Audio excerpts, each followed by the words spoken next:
Recording అదంతా మీరు ఒకసారి కొత్త కదా రికార్డింగ్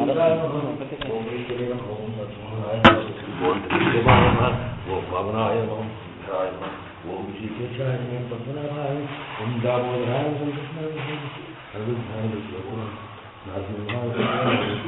ఓం శ్రీదేవి ఓం భూదేవ్య ఓం నీలాదేవ్య ఓం గోదాదేవ్య నమః. సమస్త పరివారాంగళీ నారాయణ సద్గురుభ్యో నమః. నారాయణాయ శన్నో మిత్రస్యం వరుణః శన్నో భవద్వర్యమా శన్న ఇంద్రో బృహస్పతిః శన్నో విష్ణురుక్రమః. నమో బ్రహ్మణే నమస్తే వాయో త్వమేవ ప్రత్యక్షం బ్రహ్మాసి త్వమేవ ప్రత్యక్షం బ్రహ్మ వదిష్యామి ఋతం వదిష్యామి సత్యం వదిష్యామి తన్మావతు తద్భక్తారమవతు అవతు మాం అవతు భక్తారం. ఓం శాంతి శాంతి శాంతి. హరి ఓం. సగనావతు సగనో భునక్తు సగవీర్యం కరవావహై తేజస్వినావతీతమస్మావిద్విషావహై. ఓం శాంతి శాంతి శాంతి. హరి ఓం. లోకగురం గురుభిస్తర పూర్వైకూర్గులోత్తమదాసముదారం ధీరజపత్యవిరామగుణేజం దీప్రతిరానగుణించదేహం లోకాచార్యాయ గురవే కృష్ణపాదస్య సూనవే సంసారభోగదంతస్య జీవదీవాకవే నమః. లోకాచార్య కృపాపాత్రం కౌండిన్యకులభూషణం సమస్తాత్మగుణావాసం వందే కురుకులోత్తమం. నమ శ్రీశైలనాథాయ కుంతీనగరజన్మనే సాధరత్న పరమ ప్రాప్తిశాలిని లోకాచార్య పదాంభోజరాజహంసాహితాంతరం జ్ఞాన వైరాగ్య జలధిం వందే సౌమ్యగురుం. శ్రీశైలే దయాపాత్రం దీభక్త్యాన్మనవం యతీంద్రప్రమణం వందే రమజామతరం. ఆళ్వారం విరమానార్జీయ త్రివళేశరణం పిల్లలోకాచార్య దివ్య త్రివళేశరణం. అస్మద్గురుభ్యో నమః. శ్రీమతే రామానుజాయ నమః. శ్రీమన్నారాయణ చరణభూషణం ప్రపద్యే. శ్రీమతే నారాయణాయ నమః. శ్రియపర్యాయ శ్రీవైకుంఠరికే శరణాయి నిత్యముక్తానుభాభ్యనాయి నిరతిశయ ఆనంద యుక్తనాయి తిరిక్కిర సర్వేశ్వరం.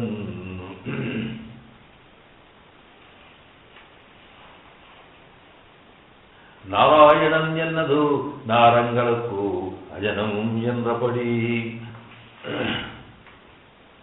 నారాయణం ఎన్నదు నారంగలకు అజనం ఎన్నపడి. ఈరోజు అష్టాక్షరి మంత్రంలో నారాయణాయ అనేటువంటి ఆ పదమునకు ఉండే అర్థం ఏమిటో మనకు పిల్లలోకాచార్య స్వామి వారు కృప చేస్తారు.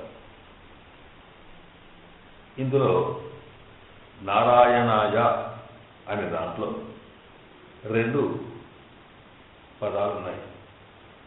ఒకటి నారాయణ, రెండవది అయ అనేది. నారాయణ అనేదేమో సర్వేశ్వరుని యొక్క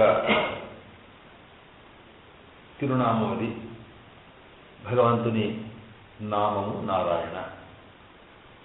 అయ అనేదేమో ఆ శబ్దమునకు ఉండే విభక్తి ప్రత్యయము, అంటే కొరకు అని అర్థము. ఈ రెండింటి యొక్క అర్థాన్ని ఈనాడు మనం సేవించాల్సి ఉంది. ఇక్కడ ఇంతకుముందే మనం ఒకసారి తెలుసుకున్నాం, ఒక శబ్దం అనేటప్పటికీ ఒక పదం లేక ఒక శబ్దం అయితే ఉందో అందులో రెండు భాగాలు ఉంటాయి. ఒకటి దాన్ని ప్రాతిపదిక అంటాం, లేకపోతే అది బేస్, లేకపోతే ప్రకృతి అని కూడా అంటాం.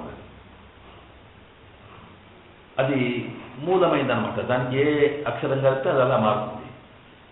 ఇక రెండవది విభక్తి ప్రత్యయం, అంటే దానికి ప్రత్యయం అంటాం, దాన్ని చేర్చే మాట, చేర్చే అక్షరం, చేర్చే మాటకి ప్రత్యయం అని పేరు. ఈ ప్రకృతికి ఒక అర్థం ఉంటుంది, ప్రత్యయమునకు కూడా ఒక అర్థం ఉంటుందన్నమాట. దాన్ని మనం మళ్ళీ గుర్తు తెచ్చుకుంటే, ఉదాహరణకి రాముడు అన్నామనుకోండి, ఇందులో రామ అనేది ప్రకృతి బేస్, దానికి డు చేర్చాము, డు అనేది ప్రత్యయము. ఈ ప్రకృతికి రామ అంటే రమింపచేయువాడు అని అర్థము, సంతోషపెట్టేవాడు లేక దశరథుని కుమారుని ఏదైనా ఒక అర్థం ఉంది రామ అనడానికి. కానీ డు అంటే ఏమిటి అంటే దాని వల్ల మనకి ఏం తెలుస్తుంది, ఒకటి, ఒక డు అనేది ఏకవచనం కనుక ఒక్కడు అని అర్థంలో, డు అంటే మగవాడు అని అర్థంలో. ఇలాగా డు అనే దానికి కూడా ఒక అర్థం ఉందన్నమాట. ఇలాగ ప్రకృతికి అర్థం వేరుంటుంది, ప్రత్యయమునకు అర్థం వేరుంటుంది. ఈ రెండు కలిపినటువంటి పదానికి ఈ రెండు అర్థాలు కలిపిన మాటను అర్థాన్ని తీసుకోవాలి. ఇది మనకు శబ్దశాస్త్రం చెప్పేటువంటి మాట. కనుక ఇక్కడ నారాయణాయ అనేటువంటి దాంట్లో నారాయణ అనేదేమో ఒక శబ్దం, ఆయా అనేది ఒకటైతే ఈ నారాయణ అనేదేమో ప్రకృతి బేస్, అయా అనేదేమో విభక్తి ప్రత్యయము. దీన్ని ఈ సంస్కృతంలో అయా అంటామని, తెలుగులో కొరకు అంటాం, ఇంగ్లీష్లో ఫార్ అంటాం, ఎలాగ ఏదైనా సరే. ఇలాగా ఉండేటువంటి బయటికి అర్థం ఏమిటి చెప్పి మొత్తం కలిపినప్పుడు ఏమర్థం వస్తుంది చెప్పి అప్పుడు ఓం నమో నారాయణాయ అనేటువంటి అష్టాక్షరిలో ఈ నారాయణాయ అనేటువంటి మాటను కలుపుకున్నప్పుడు ఏమర్థం వస్తుంది, దాన్ని బట్టి టోటల్గా ఆ మంత్రానికి అర్థం ఏమిటి, ఇది స్పష్టమైతే అప్పుడు మనకి అష్టాక్షరి మంత్రం యొక్క అర్థం పూర్తయిందన్నమాట. ఇది తిరుమంత్రానికి ఉండే అర్థం. ఇప్పుడు మనం మొదట నారాయణ అనేటువంటి మాట కొంచెం అర్థం తెలుసుకోవాలి. తెలుసుకున్నప్పుడు ఇక్కడ దీన్ని కాస్త మనకి ఇంకా లోతులోకి వెళ్ళి వివరంలోకి వెళ్ళి దాన్ని అర్థాన్ని రాబట్టాల్సిన పరిస్థితి ఉంది. ఇప్పుడు నారాయణ అనేది ఇది భగవంతుని యొక్క నామం. ప్రతి ఒక వస్తువునందంటే లోకంలో ఆ వస్తువునికి గుర్తుపట్టేట్టుగా ఒక పేరు ఉంటుంది. కనుక ఈ పేరు ఆ వస్తువును సృష్టించినటువంటి వాడే ఏర్పాటు చేస్తాడు. ఎవడైనా కొత్తగా ఒక వస్తువు తయారు చేశాడనుకోండి, దానికి ఆ పేరు కూడా వాడి ఇష్ట ప్రకారం పెడతాడు. అలాగే ఇక్కడ కూడా అక్కడ ఉన్నటువంటి వస్తువు అయితే ఉందో ఈ ప్రకృతి ప్రపంచం, ఈ ప్రపంచం సృష్టించిన వాడు పరమాత్మ. కనుక ఇక్కడ ఈ పరమాత్మను సృష్టించిన వాడు ఎవరు లేడు, వాడు యాజిటీస్ ఉన్నవాడు. కనుక వాడికి సృష్టి లోకములో ఏదైతే పుడుతుందో కొత్తగా వస్తుందో దానికి రూపము, దానికి నామము ఉండాలి. కానీ ఎప్పుడు ఉన్నదానికి అది దాంట్లో మార్పు ఉండదు. అది ఉంటుంది కానీ సాధారణంగా మనం లోకములో పెట్టే పేర్లన్నీ అయితే తయారు చేసిన వాడు పెడతాడు. ముఖ్యంగా మనుషుల సంగతి వచ్చేటప్పటికీ మనం ఏం చేస్తాం, ఆ పేరు పెట్టేటప్పుడు తల్లి తండ్రి ఎవరో ఒకరు పెడతారు దాన్ని చూసి. అట్లాగే ఇక్కడ కూడా ఈ పరమాత్మ మన సృష్టి తర్వాత మనకి ఎప్పుడైతే ఈ జీవులందరికీ జ్ఞానం వచ్చిందో, ఇందులో మహాత్ములు ఋషులు భగవతత్వాన్ని దర్శించిన వాళ్ళు అనేవాడు ఎప్పుడు ఏర్పడ్డారో, వాళ్ళ సాక్షాత్కారం వాళ్ళు కలిగినప్పుడు ఆ అక్కడున్న వస్తువు ఎట్లా కనిపిస్తే దాని యొక్క ఏదో ఒక లక్షణాన్ని పెట్టి దానికి ఒక పేరు పెట్టారు. అది ఆ పరమాత్మ ఏంటి నల్లని మేఘంలా ఉన్నాడనుకోండి, నీల మేఘశ్యాములు అని పేరు పెట్టుకున్నారు. ఆయన ఇంత అంత ఎక్కడ అక్కడే కనిపిస్తున్నాడు కనుక అనంతుడు అని పేరు పెట్టారు. ఇలాగా పరమాత్మకి రకరకాల పేర్లతో వాళ్ళు పిలుచుకున్నారు. అంటే అక్కడ తాము దర్శించుకున్న వస్తువునకి వాళ్ళకు తోచిన విధంగా ఆ నామం ఏర్పాటు చేసుకున్నారు. ఈ ప్రపంచమును సృష్టించేటప్పుడు మాత్రం పరమాత్మ నామ రూపేగా కరవాడి ఆయన రూపం చేశాడు, ఆయన చేశాడు. కానీ పరమాత్మతో వచ్చినప్పటికీ అసలు పరమాత్మ చూసింది ఎవరు, పరమాత్మ ముందు అందరికన్నా. కనుక ఇక్కడ భగవద్గీతలు చెప్తాడే, నా గురించి ఎవడు చెప్తాడు, ఋషి పరిగీత ఋషులు చెప్పారు, నా గురించి ఋషులు చెప్పారు. ఋషులు ఎవడు చెప్పాలంటే ఎవడు ముందుంటాడో ఎవడు మొదలు పుడతాడో వాడు తర్వాత పుట్టిన వాడి గురించి వివరించవచ్చు. ఓ కొడుకు ఉన్నాడు అనుకోండి, తండ్రి చెప్తాడు మా కొడుకు ఇలాంటి వాడు. కానీ ఓ కొడుకు మా తండ్రి పుట్టినవాడు ఇట్లా ఉంది అని చెప్తాడా, చెప్పడానికి ఎక్కడ జరుగుతుంది? అట్లాగే ఈ సృష్టి జరిగిన తర్వాత ఈ ఆత్మలకి ఈ ఒక రూపము నామము వీటికుంటేటువంటి జ్ఞానము ఇవన్నీ వచ్చినాయి. కనుక ఇలా పరమాత్మ ఇట్లా ఉంటాడు అని చెప్పి ఆ హక్కి ఎక్కడి వీరికి. కనుక మరి ఎట్లా పెట్టినారంటే ఎవరికి ఎట్లా కనిపిస్తే దర్శనమిస్తే ఎట్లా వాడికి భావంలోకి వస్తే ఆ భావాన్ని చెప్పగలిగే సంస్కృతపు మాటలో దాన్ని పేరుగా చేసినారు. అందువల్ల యాని నామాని గౌణాని విఖ్యాతాని మహాత్మన ఋషిభి పరిగీతాని. ఈ భగవద్గీత మనకి విష్ణు సహస్రనామంలో చెప్పేటప్పుడు ఉపోద్ఘాతకులు ఇంట్రడక్షన్లో చెప్పినప్పుడు ఈ నామములు ఋషిభి పరిగీతాని. ఋషి అంటే ఎవరు? ఋషి అంటే ద్రష్ట. మనకు సామాన్యుడు చూడనటువంటి ఒక తత్వాన్ని చూడగలిగే దివ్య దృష్టి ఎవరికైతే ఉంటుందో వాడు ఋషి. కనుక చూసినాక వాళ్ళు సాక్షాత్కరించి చెప్పారు. ఇది నామములు వచ్చిన పద్ధతి మనం విన్నాము, దాన్ని ఒకసారి గుర్తు తెచ్చుకుంటున్నాం ఇక్కడ. అయినప్పుడు ఇక్కడ పరమాత్మ ఈ నామం అనేది ఎట్లా వస్తుంది? ఆ యాని నామాని గౌణాని, వాళ్ళకి ఏ గుణము పరమాత్మలో కనిపిస్తే ఆ గుణము పేరుట ఆ పేరు పిలిచారు. ఆయన యొక్క ఏ చేష్ట అంటే అతని యాక్టివిటీ, ఆయన ఏ లీల కనిపిస్తే దానికి ఆ పేరు పెట్టుకున్నారు. దాన్ని బట్టి పిలిచారు తప్ప వాడు స్పష్టంగా చెప్పలేదు. అలాగా భగవంతునికి వచ్చిన నామములన్నీ ఆయన యొక్క అవతారాల గురించో, అతను చేసినటువంటి అతనికి ఉండే కళ్యాణ గుణముల గురించో, అతనికి ఉండేటువంటి లేతను వారు చేసిన పరమాత్మ చేసే దివ్య లీలల గురించో చెప్పేటువంటి మాటలు అన్నమాట. కనుక ఇలాగా మొత్తం నామాలు చేసినప్పుడు ఇప్పుడు మనం ఏం చెప్పాలి? ఇక ఇప్పుడు ఏంటి? అందువల్ల వేయి నామాలు వేయి కాదు, ఇంకా ఎన్ని వేరైన నామాలు ఉంటాయి. ఎందుకంటే పరమాత్మ తత్వం ఎలాంటిది అన్నప్పుడు పురుష సూక్తం చెప్తుందే, సహస్రశీర్ష పురుష సహస్రాక్ష సహస్రపాదు. ఆయన ఏంటంటే సభూమి విశ్వతో వృత్వ, అంతటా కూడా ప్రపంచమంతా వ్యాపించినాడు. వాడికి 1000 కళ్ళు 1000 చూడాలి. అంటే ఏంటి? ఎన్ని కళ్ళు ఎన్ని రూపాలు అన్ని నామాలు ఉండాలి. కనుక ఎన్ని చేస్తుల్లో అన్ని నామాలు ఉండాలి. ఆ రకంగా విష్ణు సహస్ర నామంలో ఆ రకమైన పేరు పెట్టినప్పుడు అందులో ఒక్కొక్క నామాన్ని విశ్వ విష్ణు వశత్కర్ ఏ పేరున్నా తీసుకోండి. మీరు తీసుకున్నప్పుడు టోటల్ పరమాత్మ చెప్తుందా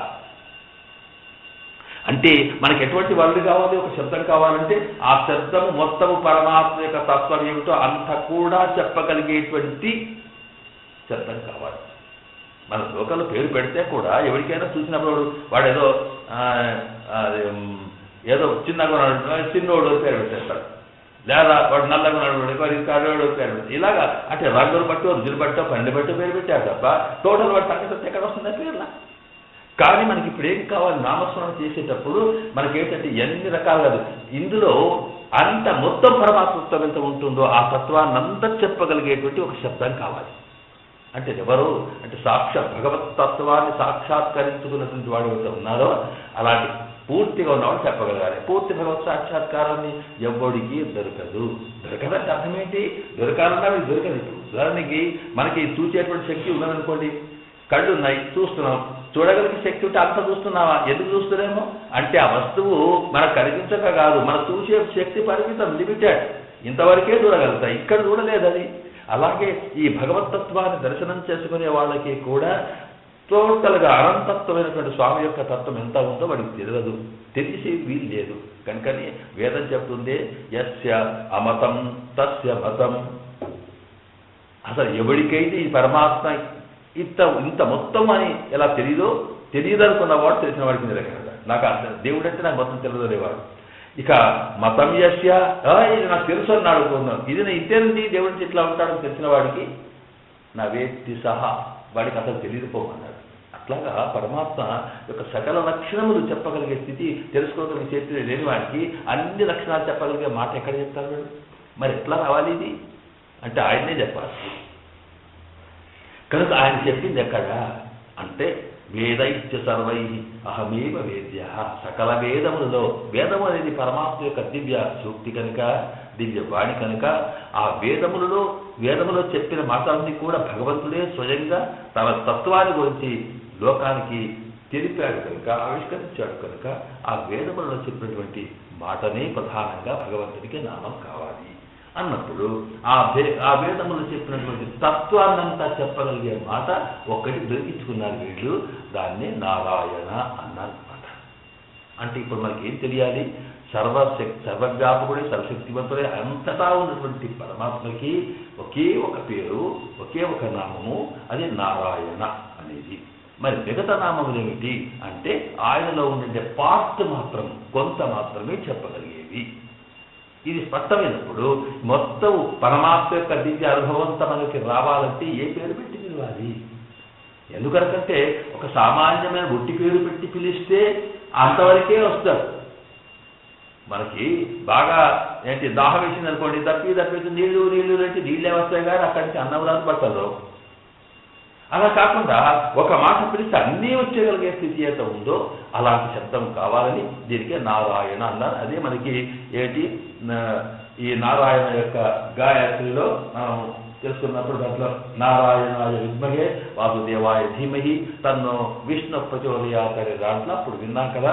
అందులో పరమాత్మత్వాన్ని చెప్పగలిగేది 3 మాటలు, అన్ని టోటల్గా చెప్పగలిగేది. అందులో కూడా విష్ణు అనే దాంట్లో కొంత డిఫెక్ట్ ఉన్నది, తర్వాత వాసుదేవాయ దాంట్లో కొంత డిఫెక్ట్ ఉన్నది. కనుక నారాయణ అనే దాంట్లో టోటల్గా ఎలాంటి డిఫెక్ట్ లేకుండా మొత్తం పరమాత్మ తత్వం అంతా కూడా చెప్పగలిగేటువంటి శబ్దం ఇది. కనుక నారాయణ అనే మాట మాత్రమే పరమాత్మకి పేరు. కనుక నారాయణుడే పరమాత్మ అంటే అర్థం ఏంటన్నమాట, ఈ పరమాత్మ పిలవాలి అనుకున్నప్పుడు నారాయణనే ఇంకోటి లేదు అని చెప్పి ఇలాగా అయినప్పుడు ఇక్కడ 2వ అంశంలోకి మనం వెళ్ళాల్సి వస్తుంది. అదేంటంటే ఒక వస్తువునికి ఒక పేరు పెట్టి పిలుస్తున్నప్పుడు ఆ వస్తువు స్వరూపం ఎట్లా ఉంటుంది, అది ఈ పేరుతో ఇది ఎట్లా ఉంటుందో తెలియాలిగా మనకి. అందువల్ల ఆ పేరు పెట్టేటప్పుడు దాని వస్తువు యొక్క స్వభావాన్ని బట్టి పేరు ఎట్లా పెడుతున్నామో, దాని గుణాన్ని బట్టో దాని యాక్టివిటీని బట్టి అయినప్పుడు ఆ గుణం ఏంటి, ఆ యాక్టివిటీ ఏమిటి, దాని లక్షణం ఏమిటి తెలిస్తే ఈ నారాయణ అనేటువంటి పేరు అన్ని మన భిన్న సంగతులన్నీ ఇందులో కనిపిస్తున్నాయా లేదా మనం ప్రూఫ్ చూసుకోవాలి. కనుక ఇక్కడ ఏంటి, ఇప్పుడు పరమాత్మ యొక్క తత్వం ఏమిటి, అసలు భగవతత్వం ఏమిటి, అది ఈ మాటలో తెలుస్తుందా లేదా. వేరు శాస్త్రి అని పేరు పెట్టారనుకోండి, అంటే ఏంటి, ఎవరి శాస్త్రి అంటాం, బాగా చదువుకొని అన్ని రకాల శాస్త్రాలు తెలిసిన వాడు ఉంటే వీడికి శాస్త్రి అని పేరు పెట్టాం అన్నప్పుడు ఈ శాస్త్రి అని పేరుంటే వీడికైనా శాస్త్రాలు వస్తాయా లేదా తెలుసుకోవాలా లేదా. ఒట్టిగా లేకపోతే పేరు పెట్టామనుకోండి ఇంకా వాడేదో నామకేవస్థ లెక్కనే తప్ప మరొకటి కాదు. అలాగే పరమాత్మ నారాయణ అన్నప్పుడు ఈ ఏంటి పరమాత్మత్వం అవి ఇందులో ఎట్లా కనిపిస్తున్నాయి, ఈ శబ్దం వల్ల అవి ఎట్లా తెలుస్తున్నాయి అనేది ఇక్కడ నారాయణ శబ్దం యొక్క అర్థం తెలుసుకోవడం. అంటే పరమాత్మ ఎట్లా ఉంటాడు, ఏం చేస్తాడు, ఎవడా పరమాత్మ అనేది మనకు తెలియాలి. ఈ తెలియాలన్నప్పుడు దానికి వేదము తప్ప, శబ్ద ప్రమాణం తప్ప భగవంతుడు తెలుసుకోవడానికి మరొక మార్గం లేదు అనేది మన ప్రమాణాల గురించి. అంటే స్టాండర్డ్ ఏది ప్రూఫ్, భగవతత్వాన్ని చెప్పడానికి మనకున్నటువంటి ప్రూఫ్ ఏమిటి అనేటప్పుడు మనకి 3 రకాలు ఉంటాయని చెప్పుకున్నాం ఇప్పటికే. ప్రత్యక్షమని, అనుమానమని, శబ్దమని, ఇంకా వేరే నిరూపమానం, అర్థాపత్తి వేరున్నా ఈ 3 ప్రధానమని చెప్పి మన కంటికి మన కళ్ళుతో మనకుండే ఇంద్రియాలతో మన సెన్సెస్ ద్వారా పరమాత్మను తెలుసుకోలేము. ఇది నెంబర్ 1. ఎందుకు చర్చించుకున్నాం. అలాగే ఇక్కడ మన ఊహలతోటి కూడా పరమాత్మను తెలుసుకోలేము. ఎందుకు తెలుసుకోలేము అంటే పరమాత్మ ఉన్నాడు, ఉండొచ్చు అని ఊహిస్తాం కానీ ఎట్లా ఉన్నాడు తెలుసుకోలేము మనం. అంతేగా, ఏదో ఒక సౌండ్ అయింది అనుకోండి, ఎవడు మాట్లాడుతున్నాడు అంటాం కానీ ఎవడు మాట్లాడుతున్నాడు అనేది మనకు పరిచయం ఉంటేనే చెప్పగలుగుతాం. అలాగా భగవతత్వాన్ని అనుమానం అంటాం, ఊహ ద్వారా వచ్చేటువంటి ప్రమాణంలో తెలుసుకోలేము. ఇంకా కావాల్సింది ఏమిటి, శబ్దం. శబ్దం అంటే ఏమిటి, అదేమిటి, ఆ శబ్దం మారే శబ్దాలు, లోక శబ్దాలు. ఎప్పుడు మారకుండా ఉండేటువంటి వైదిక శబ్దం ఇంత ఉందో వేదము ద్వారానే శబ్దములో చెప్పిన పద్ధతి ప్రకారమే పరమాత్మను తెలుసుకోగలుగుతాము అనేది ఉంది. మనం నిర్ణయం చేసుకున్నాం. ఎందుకు ఆ వేదం, ఎట్లా శబ్దం, అది పరమాత్మని ఎందుకు చెప్పాలి, ఎందుకు చెప్పడం లేదనేది మనం గతంలో విన్నాం. కనుక ఇప్పుడు మనకు ఒకటి గుర్తు తెచ్చుకోవాల్సింది ఏమిటి, మనకు నిజంగా పరమాత్మ తత్వాన్ని చెప్పగలిగేటువంటిది వేదం మాత్రమే. అంటే వేదములో ఏ రకంగా పరమాత్మ గురించి చెప్పినారో ఆ పరమాత్మ అట్లా ఉంటాడు. అట్లా ఉంటాడా లేదా అనేది నీ అనుభవంలో తెచ్చుకో, ఆ విషయం వేరు. దీన్నే అనుష్ఠానం అంటాము, దీన్నే ధ్యానం అంటాము, దీన్నే ఉపాసన అంటాము. ఇంకా దీన్ని మనం ఏ పేరు పెట్టుకున్నా సరే. చక్కెర తీయగా ఉంటుంది, ఇది తెలుసుకున్నాం జ్ఞానం. అది ఎట్లా అంటే చేసి నోట్లు వేసుకున్నప్పుడు నాలుక మీద తీయగా అనిపించింది, నిజమే. ఇది ఉపాసన, ఇది అనుష్ఠానం, ఇది అనుభవం. కనుక జ్ఞానము అనుష్ఠానం 2 కావాలి. తెలియాలి, తెలిసిన దాన్ని మనకు ఎక్స్పెరిమెంట్ మన అనుభవంలోకి తెచ్చుకోవాలి. మన అనుభవం పొరపాటు కాకుండా చూసుకోవాలి. అది కూడా ఒకటి. మనకేదో మనం ఒక ప్రయోగం చేసేటప్పుడు దాంట్లో ఇన్స్ట్రుమెంట్స్ మనకు దాని గురించి నాలెడ్జే కాకుండా మనం వాడే ఇన్స్ట్రుమెంట్స్ కూడా అవేమన్నా డిఫెక్ట్గా ఉన్నాయనుకోండి, ఎక్స్పెరిమెంట్ సక్సెస్ కాదు. అట్లాగే పరమాత్మ తత్వం తెలుసుకోవాలని మనం చేస్తున్న సాధనలో కూడా మనలోనో వ్యక్తిగతంగానో లేకపోతే ఇంకా దేంట్లోనో లోపం జరిగిందనుకోండి, అది స్పష్టమైన పరమాత్మ తత్వం తెలియక ఇదే పరమాత్మ అనేటువంటి అదే 5 గుడ్డి వాళ్ళు 8 చెప్పుకునే మాటలాగా అవుతుంది. కనుక అలాంటి స్థితి శబ్దంలో ఉంది. ఏం చెప్పింది? ఇప్పుడు నారాయణ శబ్దం యొక్క అర్థం తెలుసుకోవడానికి ముందు అక్కడికి వెళ్ళాలి. ఏం చెప్పింది వేదం అనేది మనం అప్పుడప్పుడు వింటూనే ఉన్నాం, కానీ కొద్దిగా క్లుప్తంగా వినాలి. ఇక్కడ దీంట్లో ఏంటంటే పరమాత్మ తత్వాన్ని గురించి ఆలోచన వచ్చినప్పుడు ఋషులకు ఎట్లా వచ్చింది? సాధారణంగా ఏదైనా మనకు ఒక ఆలోచన దేని గురించి తెలుసుకోవాలనుకున్న ఆలోచన వచ్చినా దేని బట్టి వస్తుందండి? ఇప్పుడు మనం చూస్తాం, ఒక మనిషి కనిపించాడు, అరే ఈయన ఎవరు, ఎక్కడ, ఏ ఊరు, ఈయన పేరేంటి, ఇక్కడికి ఎందుకు వచ్చాడు, మొదలు మన క్వశ్చన్స్. ఆయన కనిపించడం లేదనుకోండి, ఆయన గురించి ఎందుకు ఆలోచిస్తాం? కనుక ఎప్పుడు కూడా మన ఆలోచన, మన విధానము ఒక థర్స్ట్ ఫర్ నాలెడ్జ్ ఏదైతే ఉందో అది ఆ దాని తత్వం అంటాం. అసలు సంగతి తెలుసుకోవడం తత్వం.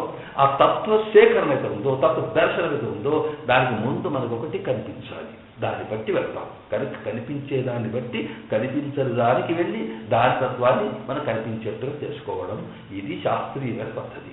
ఇక ఇక్కడ మనకు కనిపిస్తున్నది ఏమిటి? మన ముందు కనిపిస్తుంది ప్రపంచం. విచిత్రమైన ప్రపంచం కనిపిస్తోంది. దీంట్లో పంచభూతాలు, వాటి కాంబినేషన్, దీంట్లో చెట్లు, గుర్తులు, మనుషులు, పశువులు, లకలు, ఇవి ఎన్నో రకాల ఇవి ఒక అద్భుతమైన తత్వంగా కనిపిస్తుంది. ఇదంతా ఏమిటి, ఎట్లా ఉన్నది అనేది చర్చించేదేమో అది విజ్ఞాన శాస్త్రం, దానేమో సైన్స్ అంటాం, టెక్నాలజీ, అదంతా. ఇది ఎట్లా ఉంది కాదు, ఇది ఎట్లా వచ్చింది అనే ప్రశ్న వచ్చినప్పటికీ ఫిలాసఫీకి వెళ్ళాలి. అది ఎక్కడ ఉంది, ఎలా వస్తుంది అనేటప్పటికీ దీని గురించి ఆలోచించినప్పుడు ఋషులంతా కూడా ఈ ప్రకృతిని గురించి ఆలోచించినప్పుడే అక్కడి నుంచి ఈ సృష్టికి మూలకర్త ఎవరో ఉండాలి అనేటువంటి ఆలోచన వచ్చింది. ఎందుకంటే ఏ వస్తువైనా మనకు కనిపిస్తున్నదంటే ఆ వస్తువును చేసిన వాడు ఉండాలి. ఆటోమేటిక్గా ప్రాణం లేని వస్తువు ఎక్కడ రాదు, కనుక అచేతనమైన పదార్థం రాదు. కనుకనే ఒక కుండ ఉంది అంటే కుండ చేసిన వాడు ఉండాలి అని ఇలా ఆలోచించేటప్పుడు వాడెక్కడున్నాడు అని ఆలోచించారు. ఇక్కడ చూడండి, మనకు ఉపనిషత్తులో ఈశావాస్యమిదగం సర్వం యత్కించి జగత్ అనే మాటలో ఏదైతే మనకి ఇప్పుడు జగత్ అంటే గమనశీలమైంది, కదిలేటువంటి ఎప్పుడు లక్షణం ఉందో అంత కదులుతూ నడుస్తూ ఇదంతా జరుగుతుంది. ప్రపంచం అంతా కదలడం బట్టి ఏమిటి, మార్పులు వస్తున్నాయి, చేతులు వస్తున్నాయి, ఇలా ఇప్పుడు పెరుగుతుంది, జరుగుతుంది, పోతుంది. ఇలాంటి ప్రతి దాంట్లో కూడా ఎప్పుడు మూమెంట్ తప్ప మరి అది ఆగిపోయే లక్షణం ఎక్కడ లేదు. ఇక్కడ మనం తెలియకపోతే ఆ మూమెంట్ ఆ విషయం వేరు. కనుక ఇలాగ ప్రతి దాంట్లో ఈ జగత్ గమనశీలం అయితే వస్తుందో ఇదంతా ఎట్లా అంటప్పటికీ ఏదైనా కదలాలంటే ఏమిటి, ఎట్లా కదులుతుందండి? ఇదేమో వట్టి జడ పదార్థం అంటే వట్టిగా రాయి రప్ప లాంటివి, దానికి కదిలే శక్తి దానికి లేదు. ఆ లేనటువంటి ఎట్లా కదులుతుంది అంటే దాని మీద ఒక ఫోర్స్ ఉండాలి. ఎవడైనా ఆలోచించిందేగా. కనుక ఆ ఫోర్స్ అయితే ఉన్నదో ఆ ఫోర్సే మూమెంటం అని, ఆ ఫోర్సే కదిలిస్తుందని ఇంకంతా మనం శాస్త్రీయంగా చెప్పేటప్పటికీ దానికి ఏదో గ్రావిటేషన్ పుల్ అని ఏదో వీళ్ళంతా చెబుతున్నారు కదా. ఆ ఫోర్స్ అనేది ఒకటి ఉంది అని మాత్రం మనం నమ్మాలి. కనుక దీన్ని చేసే ఫోర్స్ ఎట్లా ఉంటుంది అంటే ఇంత బ్రహ్మాండమైనటువంటి సృష్టి చేయగలిగేది, దీన్ని రక్షించగలిగేది, దీన్ని ఎక్కడో ఉదయించగలిగేది ఎంత పెద్ద శక్తి ఉండాలి అనేటువంటి దృష్టి వచ్చిందే. దీన్నే మనకు తర్కశాస్త్రంలో సామాన్యంగా అంటే లాజిక్ గురించి ఆలోచించే వాళ్ళు, న్యాయశాస్త్రం చేసినారంటే వాళ్ళు ఏంటి కర్త, ఇది ఒకడు ఉన్నాడు అన్నాడు అంతే. వాడు ఉన్నాడు అన్నారు కానీ వాడు ఎట్లా ఉన్నాడో వాడు చెప్పలేదు. అక్కర్లేదు వాడికి ఇక్కడ చర్చ కనుక. ఎందుకంటే వస్తుందంటే దానికి కూడా ఉండాలి. వీడు ఏదో ఎటువంటి వాడు ఉండాలంటే ఎంత వస్తువు తయారు చేస్తే అంత శక్తివంతుడై ఉండాలి వాడు. ఇంత బ్రహ్మాండమైన ప్రపంచాన్ని చూసినప్పుడు ఇట్లా ఉండాలి అనే దానికి ఉన్నాడు వాడున్నారు. మన ఉపనిషత్తులేమో ఈశావాస్యమిదం సర్వం. ఎందుకంటే వాటికి ఉండుడే కాదు కదా, ఉన్నోడు బట్టి కూర్చుంటాడు. మనం రమ్మన్నా కూర్చున్నాం, బట్టి కూర్చుంటాడా, ఇజ్జయి ఇజ్జే నేను చెబుతూ ఉంటే ఇదికెంపనబ్బా బట్టి కూర్చున్నంత మాత్రాన ఇట్లా చేస్తున్నాడని మనం అనుకుంటామే. అట్లా కాకుండా ఎవడంటారు అది, ఇది వట్టివాడైతే. ఎవడైతే దానికి నిజంగా కూడా అధికారం ఉంటే వాడు అంటుంటే వింటుంటాం అంతే. అట్లాగే సర్వవ్యాపకుడైన పరమాత్మ అంతటా ఉన్నాడు. అదేంటి ప్రతి వస్తువు యొక్క అంతరంగంలో ఉన్నాడనే సంగతి మనకు అప్పుడు తెలిసిపోయింది. ఇక్కడ కనిపిస్తుంది కదా, మనలో ఉంది, కదులుతున్నాం, అది అందులో లేదు, అది కదలలేదు. కనుక మనం తీసుకెళ్ళి పక్కకు పెడతాం. ఇలా ఆలోచించినప్పుడు ఏమైంది అంటే ఈ కనిపిస్తున్న సృష్టి స్థితి లయములకు మూల కారణమైనటువంటి ఒక తత్వం, ఒక శక్తి, ఒక ఫోర్స్ ఉండాలి. ఇది అక్కడనే ఉంది. అయిన తర్వాత అది ఎక్కడుండాలి? ఎక్కడుండాలి? ఇక్కడే ఉంటే అక్కడే తగలుతుంది, అక్కడే ఉంటే ఇక్కడే తగలుతుంది. చెట్టు ఒక విత్తు నుంచి చెట్టు నుంచి కొమ్మలు, రెమ్మలు, పువ్వులు, ఆకులు ఇలా ఎట్లా తయారైపోతున్నాయి? అది ఎక్కడ తయారైంది? ఇక్కడ మనం కూడా ఇంత పెద్దగా అవుతున్నాం. అలాగే ఎట్లా పోతున్నాం, ఈ వస్తువు ఇట్లా వస్తుంది ఎంత అంటే అంతటా ఒకే రకమైన పరిణామం అది జరుగుతూ ఉన్నదంటే ప్రతి దాంట్లో ఫోర్స్ ఉండాలి, ప్రతి దాంట్లో కదిలించగలిగే శక్తి ఉండాలి. ఆ శక్తి దాన్ని బట్టి ఏమైపోయినప్పుడు ఓహో ఇది ఏదైతే ఈ సృష్టి స్థితి లయలకు మూల కారణమైన ఒక తత్వం ఉందో, ఒక శక్తి ఉందో అది సర్వాంతర్యామి. ఇది డిస్కషన్. ఇది ఎక్కడ ఉంది మరి మనకు కనిపిస్తులేదేంటి అంటప్పటికీ అది తప్పనిసరిగా ఎక్కడ ఉండాలి, వస్తువు లోపల ఉండాలి. మనకు కనిపించేదైతేనేమో బయట కనిపిస్తుంది, కానీ కదులుతున్నా కానీ ఎంత కదులుతుందో తెలియదు మనకి. కనుక దాని లోపల ఉండి కదిలిస్తుంది కనుక సర్వభూత అంతరాత్మ, అన్ని భూతములను పుట్టిన ప్రతి వస్తువు యొక్క అంతరంలో ఆత్మ అంటే అంతటా వ్యాపించినటువంటి ఒక శక్తి అది జరుగుతున్నారు. ఇది ఆ లోపల వ్యాపించింది కాబట్టి తర్వాత సరే లోపల ఉన్నదైతే దాన్ని ఉన్న చోట కలిగిస్తే కానీ ఇక్కడి నుంచి పుస్తకం అక్కడికి పోవాలంటే ఎవరు పోవాలి, ఎవరో తీసుకోవాలిగా. అంటే ఈ లోపల ఫోర్స్ కాదు, పై ఫోర్స్ కావాలి. ఇలా దీన్ని పట్టుకోపోయి మన బకెట్లో నీళ్లు పట్టుకుపోవాలంటే పైన ఫోర్స్ పనిచేస్తుందా, బకెట్ లోపల ఫోర్సా? లోపల నీరు ఉంటుంది కానీ బయటకు తీసుకుపోవాలనుకున్నప్పుడు అప్పుడు ఏముందంటే బయట కూడా శక్తి ఉండాలి. అంటే అర్థం ఏంటి, ఇక్కడ ఏ శక్తి అయితే ఈ దీన్నంతా కదిలిస్తుందో అది బయట ఉన్నది, లోపల ఉన్నది. లేకపోతే ఓ వస్తువు ఎక్కడికి కదులుతాయి, పోతాయి ఇక్కడికి.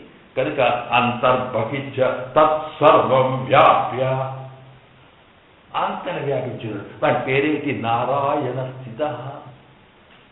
ఇప్పుడు ఏమైపోయింది, ఇక్కడ చూస్తుంది ప్రకృతి అంతా కూడా వ్యాపించినటువంటి ఈశా, ఈ వ్యాపించినటువంటి తత్వం మీద ఉందో దానికే నారాయణ. సరే ఆ మాట మనం పక్కకు పెట్టుకుందాం. ఉండే క్వాలిటీని చూసినప్పుడు ఇలాగా అంతట వ్యాపించి ఉండాలి.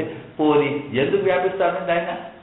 అంతటా ఉండడం దేనికి అంటేనట, అంతటా ఉండడం దేనికి అంటే ఎక్కడైనా తన పది యాక్టివిటీ నడవాలి. ఆ తర్వాత ఒకటి ఏంటంటే ఆ లోపల ఉండడం దేనికంట, ఈశా. ఆ లోపల ఉండి మనం ఇట్లా చేయి చెబుతుందట.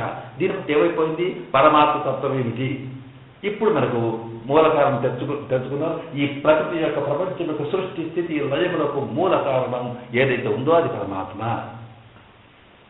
అని చెబుతూ దాన్ని వాళ్ళు మాకు వేదం యొక్క మాటల్లో వాడు ఎతో ఇవాని భూతాన్ని జాయంతే ఏన జాతాన్ని జీవంతి యత్ ప్రజంతి అభిసంవిశంతి తద్విజిజ్ఞాసస్వ తత్ బ్రహ్మ. ఏ నుంచి పుడుతుందా, ఎవరికి ఇస్తున్నాయి అక్కడ ఒక మాట ఉన్నది, తత్ బ్రహ్మ.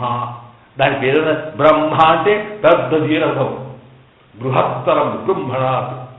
అదేంటి ఒకసారి మనం చిన్న పిల్లలు ఊరుకునే బుగ్గను కదా ఇట్లా ఊతుడు ఇంత పెద్దగా అవుతుందే అది బ్రహ్మ అయిందనమాట. కనుక ఆ బ్రహ్మ అనేటప్పటికీ ఆకారంలో పెద్దది, శక్తిలో పెద్దది, గుణములో పెద్దది, అంతా పెద్దది. కనుక దానికి బ్రహ్మ అని అన్నిటికన్నా ఏది పెద్దది. ఎందుకంటే ఇంత పెద్దదాన్ని సృష్టి అది ఎంత పెద్దది కావాలి. కనుక ఇలాంటి స్థితి బ్రహ్మ అని అనమాట. కనుక ఇక్కడ ఏమైపోయింది, ఇక్కడ మనకి మూల కారణం అంటే ఏదైతే వస్తువు ఒకటి ఉందో ఇది కార్యం అంటాం. ఇక్కడ పుస్తకం ఉంది, ఇది పని జరిగింది. కార్యం అంటే విచ్ ఇస్ డన్, ఏదైతే అయిపోయిందో. ఇది ఎట్లా జరిగిందో దానికి రీజన్, కాజ్, దాన్నేమో మనం కారణం అంటాం. Cause and effect.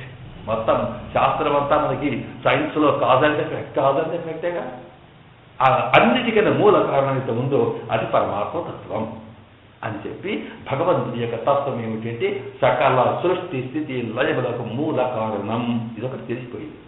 సర్వవ్యాపకత్వం అని తెలిసిపోయింది. అతను అంతర్యామిత్వం, ప్రతి వస్తువులో ఉంటాడని తెలిసిపోయింది. ఇలా ఇవన్నీ తెలిసిన తర్వాత అసలు ఆయన ఎట్లా ఉంటాడు?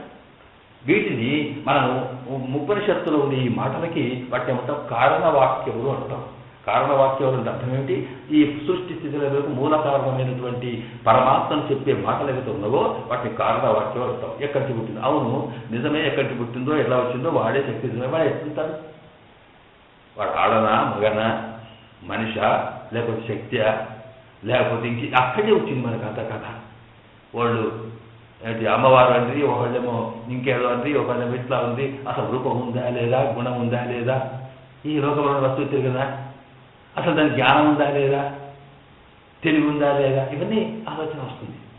ఈ ఆలోచన మీద వాళ్ళు ఏం చేసినారు, అప్పుడు చూసి దాన్ని చర్చించుకుంటూ కూర్చుంటే అప్పుడు దానికి రెండు రకాలు, అది శక్తి రూపంలో ఉన్నప్పుడు సర్వవ్యాపకత్వం అని, తర్వాత మనకి సాక్షాత్కారానికి మనకు ధ్యానానికి రూపాన్ని కావాలి కనుక దానికి రెండు రూపాలు చూపించి మూర్తం బ్రహ్మ అని ఒకటి, అమూర్త స్వరూపం అని చెప్తూ శాంతానంత మహావిభూతి పరమం యద్బ్రహ్మ రూపం హరే మూర్తం బ్రహ్మ.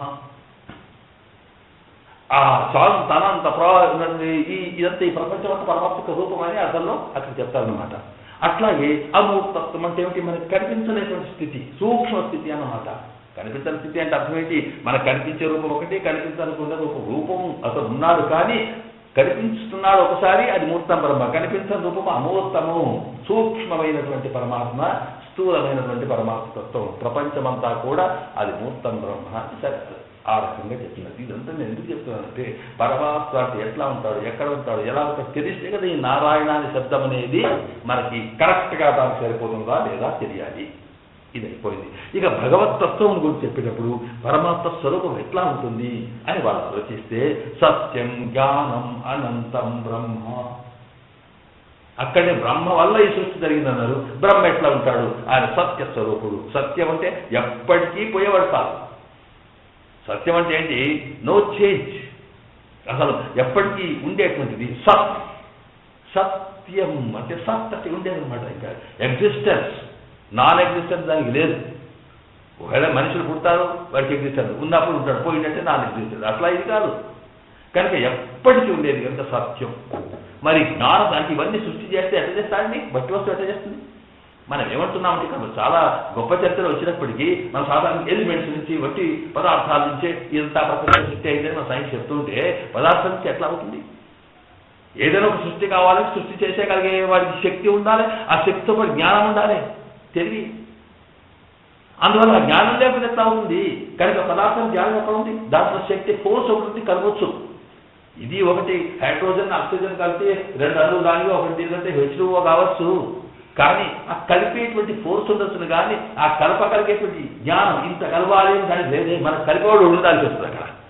అది ఫోర్సే కావచ్చు కాక, శక్తే కావచ్చు కాక, దానికంటే ఏంటి మనం దాని ఏమంటాం అట్రాక్షన్ కావాల్సింది కావచ్చు కాక, కానీ దాన్ని ఇది ఇట్లా కలపాలనే జ్ఞానం ఒకటి కావాలి కనుక ఇన్ని తెలిసిన వాడు కావాలి కనుక సర్వజ్ఞ. అందుకే ఉపనిషత్తు ఏం చెప్తుంది? సర్వజ్ఞ సర్వవిత్, అన్నీ తెలిసినవాడు, డీటెయిల్గా తెలిసినవాడు అనమాట. విత్ అంటే కూడా తెలిసినవాడే, జ్ఞానం తెలిసినవాడే. కానీ ఈ తెలియడం రెండు రకాలు. ఇక్కడ ఎవరున్నారు? మనిషి తెలిసాడు, ఇది సర్వజ్ఞత్వం తెలియడం. ఆ తర్వాత ఎవరు ఈ మనిషి? ఓ ఫలానైనా ఎట్టున్నాడు ఆయన, ఇట్లా ఒక పొడు చిన్నగా వివరాలు తెలిసినాయి, సర్వవిత్. కనుక ఒక చెట్టుకు కొమ్మలు రెమ్మలు తెలిసిన సర్వవిత్. కనుక ఆయన తెలుస్తుంది, అన్నీ తెలుస్తాయి. అసలు తెలియకపోతే ఇవన్నీ సృష్టించడానికి వెళ్ళలేదు. తదైక్షత, ఈ క్షణం అంటే ఆలోచన చూడడం అనమాట. అట్లాగా సృష్టి చేసినాడు పరమాత్మ అని చెప్పింది. అంటే ఇక్కడ పరమాత్మకి సర్వవ్యాపకత్వం, అంతర్యామిత్వం, అలాగే సర్వ అంతర్భవించ వ్యాపమే ఉండడం, సర్వశక్తివత్వం, ఆ తర్వాత అదేంటంటే సర్వజ్ఞత్వం, సర్వం తెలిసిన వాళ్ళు ఉండడం. ఇలాంటి లక్షణాలు వచ్చినప్పుడు సత్యం, జ్ఞానం, తర్వాత అనంతం. ఎంతో తెలియదు మనకి. దీనికి మనకు అర్థం ఉంది కానీ వాటికి లేదు. ఇంత అని చెప్పడానికి లేదు. అలాంటి వాడు బ్రహ్మ అని ఒక చోట చెప్పి, బ్రహ్మస్వరూపం చెప్పి మరొక చోట ఆనందో బ్రహ్మ, ఆనంద స్వరూపుడు పరమాత్మ, మొత్తం ఆనంద ఘన అని చెబుతూ విజ్ఞాత జ్ఞానం స్వరూపం చెప్పి ఆనందతత్వాలు చెప్పినారు అక్కడ. పరమాత్మకి ఆనందం ఇంకొక చోట. ఇప్పుడు సాధారణంగా ఏంటంటే ఒకే చోట పరమాత్మతత్వం అన్ని చెప్ప ఉపనిషత్తులు. సాధారణంగా ఒక ఉపనిషత్తులు ఒక మాట చెప్పింది అనుకోండి, ఇంకో ఉపనిషత్తులు ఇంకో మాట చెప్తే మనం ఏం చేయాలండి? అన్ని కలుపుకొని తీసుకోవాలి. దాన్ని సర్వ ఉపనిషత్ సర్వశాఖ ప్రత్యయ న్యాయం అంటాం. ఇక్కడ ఒక చోట, ఇక్కడ ఒక చోట, ఇక్కడ. ఇప్పుడు ఒక చోట ఆ శాస్త్రంలో ఉంటుంది, ఇదిగో ఇక్కడి నుంచి నువ్వు ధాన్యాలతోటి హోమం చెయ్యాలి అని ఒక చోట చెప్పింది. మరొక చోటనేమో ఏంటంటే ఆ ధాన్యాల దానికి వచ్చి నీవు చక్కగా గోధుమలతోటి హోమం చేయాలి అన్నాడు. ఇంకోసారి చెప్పాడు. అంటే ఇక్కడ ఏం చేయాలి అన్నప్పుడు ధాన్యములతో చేయాలి. ఏమి ధాన్యం అన్నప్పుడు గోధుమలు ఇక్కడ ఉంది కనుక ధాన్యాలు గోధుమ ధాన్యాలతోటి చేయాలి. అన్ని కలిపి అర్థం చేసుకున్నట్టుగానే ఆ పరమాత్మ ఉపనిషత్తులో ఒక చోట సర్వజ్ఞుడు అన్నాడు, ఒక చోట ఆనంద రూపుడు అన్నాడు, ఒక రస రసముఖ్య రసస్వరూపుడు అన్నాడు. ఇలాగ అన్ని చెబుతూ ఉంటే ఆ దానంతా పట్టి పరమాత్మ తత్వం చూపేటప్పుడు ఏమైపోయింది అతని గురించి చెప్పేట ఆయన ముఖ్యంగా చేసిన స్వరూపంలో జ్ఞాన ఆనంద అమలతత్వం. అమలతత్వం అంటే మలినము లేనివాడు అని అర్థం. పవిత్రుడు, పవిత్రం అంటామే. మలినము లేనివాడు, మలినం లేనివాడు అంటే మనం మలినం ఉన్నవాడు అని అర్థం. ఏమిటి ఆ జీవాత్మకి పరమాత్మకి తేడా ఎక్కడా అంటే ఈ జీవాత్మకు మరిడం మంచిది అంటే ఇందులో చేరి దీంతో ఉండడం వల్ల దానికి ఈ శరీర సంబంధం వల్ల ప్రకృతి సంబంధం వల్ల ప్రకృతిలో ఉన్నంతవరకు సూక్ష్మ శరీరం ఉన్నంతవరకు ఆ సూక్ష్మ శరీర సంబంధం వల్ల వారికి ఎన్నో కామ క్రోధ లోభ మోహ మదవస్తు ఇలాంటి ఎన్నో బంధాలు సంసార సంబంధాలు కలుగుతాయి. కానీ పరమాత్మకు అట్లా లేదు. అంటే ఎందుకు మరణం లేనివాడు అని చెప్పాడు. ఒట్టిగా మనకి ఈ మాటను మనం కాదు, క్రిస్టియన్లు అంటారు కదా శుద్ధాత్మ పరిశుద్ధ స్వరూపుడా అంటారే. వాళ్ళ దృష్టి ఒకటే, మనమంతా పాపలం వాళ్ళంతా పరిశుద్ధుడు అని. కనుక మనం పాపలం ఇప్పుడు అనుకోము. ఇది చాలా జాగ్రత్త కాలంలో చాలా అవసరం. మనం పాపలు ఎందుకు అవుతాం అది పరమాత్మ సంబంధించిన వాళ్ళకి కనుక సరే ఆ సంగతి వేరు. ఇక్కడ పరమాత్మ సంబంధించేటప్పటికీ పరిశుద్ధత్వం పవిత్రత్వం. ఎందుకు ఈ పవిత్రత్వం అంటే ఏమిటి? పరమాత్మ అంతటా ఉన్నాడు అన్నాం కదా. అన్నప్పుడు నీలో నాలో ఈ వస్తువులో దీంట్లో దాంట్లో ఉన్నాడంటే మరి అందులో ఉన్నప్పుడు ఇందులో ఉన్న ఈ దేంట్లో ఉంటే దాని సంగతి అంతా దీనికి అంటుకోవాలిగా. ఓ రత్నం పోయి బురదలా పడితే దాని నిండా బురద అంటదు. మరి పరమాత్మకు అట్లా అంటుతుంది అంటే ఇక్కడ చెబుతారనమాట. అది బాగా ఆలోచించినప్పుడు ఆ బురదలో ఉన్న మాట వాస్తవమే కానీ బురద అవసరం దానికి కట్టదు. సంసారం ఉన్న ఆత్మ కట్టడం పరమాత్మకి అంటేది కాదు. ఎందుకో అది సరే వివరిస్తుంది సార్. అంటే మనం దాంట్లో చాలా విషయాలు తీసుకుంటాం. కనుక అతనికి ఏమిటి అమలం. ఈ ఒక్కొక్క గుణాన్ని మన ఆళ్వార్లు అనుభవించారు. వాడు అయితే అమలం అదివిరాం అని ఆ సమరం స్వామి ఆ స్వామి యొక్క పవిత్రత ఏమిటి అనేది కల్పిస్తారన్నమాట. ఇట్లాగా భగవతత్వాన్ని చెప్పేటప్పుడు పరమాత్మ జ్ఞాన స్వరూపుడు, ఆనంద రూపుడు, పరమాత్మ అనంతమైనటువంటి తత్వం కలవాడు, పరమాత్మ స్వచ్ఛమైనటువంటి స్వరూపం కలవాడు. అంటే దీనికి పరమాత్మకి ఇప్పుడు 2 రకాల గుణాలని లక్షణాలు చెప్పారు. ఒకటి ఏంటంటే ఆయన సత్యం జ్ఞానం అనంతం ఆనంద రూపుడు ఒకటి చెప్తూ అలాగా మనలో ఉండేటువంటి మలినాలు లాంటివి అతనికి లేనివాడు.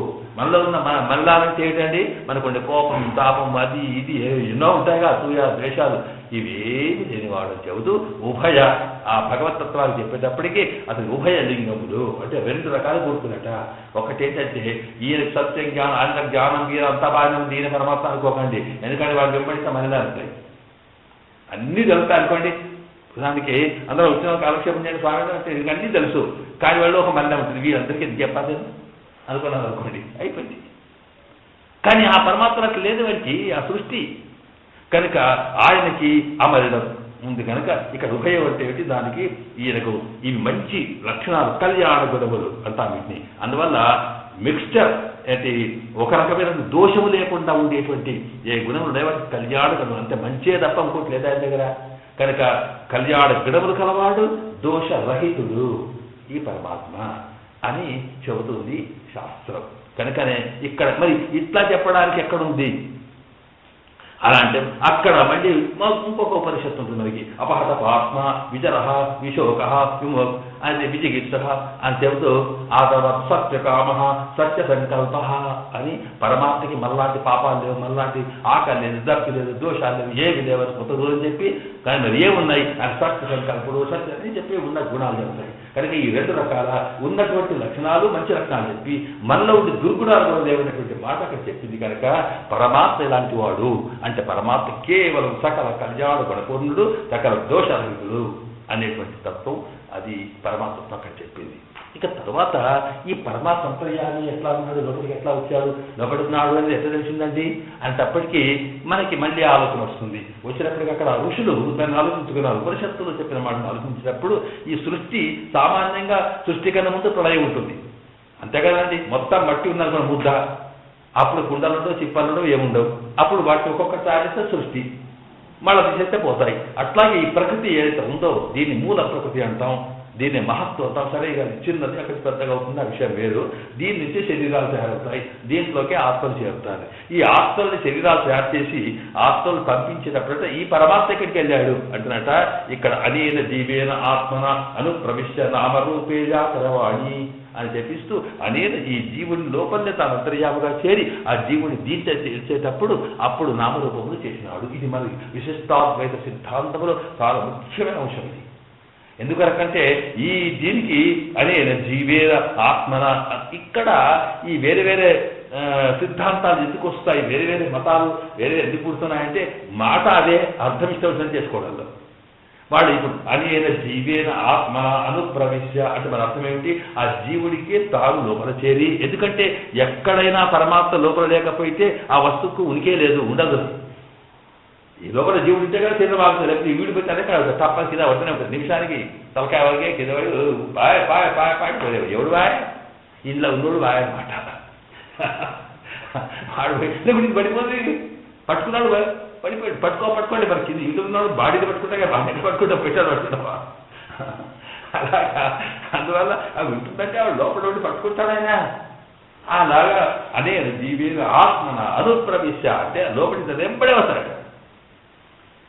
అది ఎప్పుడైతే చేరాడో చేరి ఆ దాంతో పాటు ఆత్మను దాంట్లో శరీరంలో వేస్తే దానికి నామరూపం ఏర్పడింది అన్నమాట. ఇది వెళ్ళిపోయింది నామ లేదు రూపాయలతో చెత్త అయిపోతుంది. ఇది దానికి వారికి వేరే అద్వైతంలో చెప్పినప్పుడు ఏమంటారు వాళ్ళు? జీవుడు వేరే దేవుడు వేరే కనుక అనే జీవేర ఆత్మర అన్నప్పుడు ఈ ఆత్మనే జీవస్వరూపంలో అక్కడ కనిపిస్తుంది మనకి. అది వాళ్ళు అర్థం చేస్తారు అనుకోండి. ఏదైనా మొత్తానికి వీడు ఆ లోపల చేరాలి. చేరినాడు కనుకనే అంతర్యామైనాడు అని అర్థం. ఎందుకు చేరాడు ఆయన అనేటప్పటికీ ఇక్కడ తాను లోపల చేరడం వల్లనే లోకాన్ని అన్ని రకాలు రక్షించగలుగుతాడు, శాసించగలుగుతాడట. అక్కడ కూడా మనొక మాట మనకు కనిపిస్తుంది. శాస్తా జనానాగం సర్వాత్మ, దాంట్లో లోపలికి వెళ్ళిన తర్వాత అందరినీ శాసిస్తుంటాడు అని. ఇలాగా ఈ అంతర్యామిత్వం ఎట్లా లోపలికి వెళ్తాడు, ఏం చేస్తాడు చెప్తాడు అనమాట. ఇది మన భావనలో లోపల పరమాత్మ ఉన్నాడు అనేటువంటి తత్వం ఏదో ఉందో ఆ తత్వమే ప్రధానమైంది. ఈయన్నే సర్వరక్షకుడు ఇది ఉన్నాడు కనుక నారాయణ అనే పదంలో మనకి ఇది కూడా వస్తుంది. అక్కడికి ఈ లోపల పరమాత్మ వ్యాపించున్నాడు. దీనికి మనకు ఒక చమత్కారమైన కథ మన ఆడవాళ్ళ సంగతి చెప్పేటప్పుడు పెద్దలు చెప్తారు. దాంట్లో మన చరిత్రలో ఉంది. మనకు తిరుమలశై ఆళ్వార్ అనేవారు భక్తిసారులు అంటారు, మహాయోగులు, దివ్య దృష్టి కలవారు, సామాన్య స్థితి నుంచి పోతే ఆయన మంత్రశక్తి గలవారు, ఏదట చేయగలిగేటువంటి స్వామి వారట. అయితే వారు ఉట్టిగా సింపుల్గా జీవితం కలిపేవారు, కేళ్ళంట. కానీ వారికి ఈ తత్వం మీద ఎంత నమ్మకం కనుక అంటే ఆ బ్రహ్మ సాక్షాత్కారం కలగజేసుకొని వేదాల్లో ఏ మాటలు చెప్పారో వాటిని స్పష్టంగా గ్రహించిన వారు ఏది ఒకసారిట వారు ఇంకా వారి పని ఉంది కనుక ఎప్పటికీ పరమాత్మ తత్వ స్మరణ. ఆ తర్వాత మనకు వచ్చిన ఏడిపోయింది. ఇలా మీరు నడవారు, నేను వెళ్ళాను, జరుగుతుంది. ఈ పరమాత్మ తత్వ అయితే ఏంటంటే కేవలం వారికి ఎప్పుడు భగవద్ ధ్యానం తప్ప మనకు ఆలోచన ఉండేది కాదు. ఉండేది కాకపోతే ఏంటి మరి ఎట్లా ధ్యానం, ఊరికి ఎట్లయితే ధ్యానం కాదు అంటే అట్లా ధ్యానం చేస్తూ పనులు చేసుకోకుండా ఉండేది. మనం కర్మయోగం అన్నామా ఏ పని చేసినా ఆ భగవంతుడే గుర్తుకు రావడం అనమాట. వారట ఒకసారి కూర్చొని మరి ఏం చేస్తున్నారు, వారికి మీద కప్పుకోవడానికి పచ్చుకోవడానికి ఒకటి ఉండాలి కదా. ఉండడానికి అయితే వెనక ఏం చేసేది బొంతలు కొట్టుకునేవాడు. బొంత అంటే ఈ క్లాసులు పీసుకొంత ఈ పీసుకొంత తీసి అంతా ఒకటి మీద ఒకటి కుట్టుకుంటే ఎందుకంటే కప్పుకోవచ్చు పసుకోవచ్చు. వాళ్ళకి ఇవన్నీ ఈ బెడ్స్ గిట్స్ ఎక్కడ పాపం వాళ్ళకి పాపం వాళ్ళు కుట్టుకుంటున్నారు. అట్లా పెట్టుకుంటూ సూది దారం పెట్టి కుట్టుకుంటున్నారు. వాళ్ళు కుట్టుకుంటున్నాక బ్రహ్మాండ దివ్య తేజస్సు వస్తుంది, పైనుంచి పార్వతీ పరమేశ్వరులు వస్తున్నారు. అక్కడి నుంచి వాడేదో పోయేటప్పటికీ ఈ వీరి యొక్క ఈ యోగ శక్తి వాళ్ళ కలిగేటువంటి దివ్య శక్తి ఉంది, అది అక్కడ వాక వ్యాపిస్తూ ఉంది. వీరికి తెలుస్తలేదు, లైట్ పడేది వారికే తెలుస్తుంది. చూసారే ఏమిటి ఆశ్చర్యం, ఎవరు చూసారు ఇక్కడ ఉంది, ఎవరు కలుద్దాం అనుకొని సరే పార్వతీ పరమేశ్వరుల కథలో ఉంటుంది కదా. ఆవిడకి మొట్టమొదటి ఈ యాంగ్జైటీ పుట్టేది ఆడవాళ్ళకు కనుక ఆ పార్వతీ చూద్దాం ఎవరో సంగతి పాపం ఎండాలకి తప్పకుండా వచ్చేప్పటికి నిలుచుంటేనట వాడికి ముఖం చూడలేదు, ఆలోచన బొంత కుట్టుకుంటూ కూర్చున్నాడు. ఏమి అర్థం కాలేదు, వీరికి అర్థం కాక ఏమయ్యా వచ్చాను నువ్వు చూచావా అన్నాడట ఆయన. ఎవరు నువ్వు అంటే నేను పరమశివుని, నేను పార్వతీదేవి. అట్లనా, సరే మంచిది. మరి ఏంటి వచ్చింది, ఏమైనా వరాలు అడుగు, నాకే వరమయ్యా, నేను బొత్త కొట్టుకుంటున్నా, నాకు వరం చెప్పాలి ఆయన. అంటే ఏమిటి, ఏం చేస్తుంది, ఏం లేదు అంతటి పని ఉంటే ఈ సూదిలో దారం పెట్టి ఇవ్వలాగా కనిపిస్తే నాకు సూదిలో దారం పెట్టి ఇవ్వలేక బొంతులు ఇదేమిటి అన్నాడు. మరి గతే నువ్వేమిటి, నాకు నాకున్న పరమాత్మతో గీత ఏంటంటే బొంత తేటి ఇదిగో ఏంటి మనం అంటామే వాసాంశ జీర్ణాన్ని యథా విహాయ భగవద్గీతలో చెప్పాడే ఈ శరీరములు జీర్ణమైన వస్త్రములు.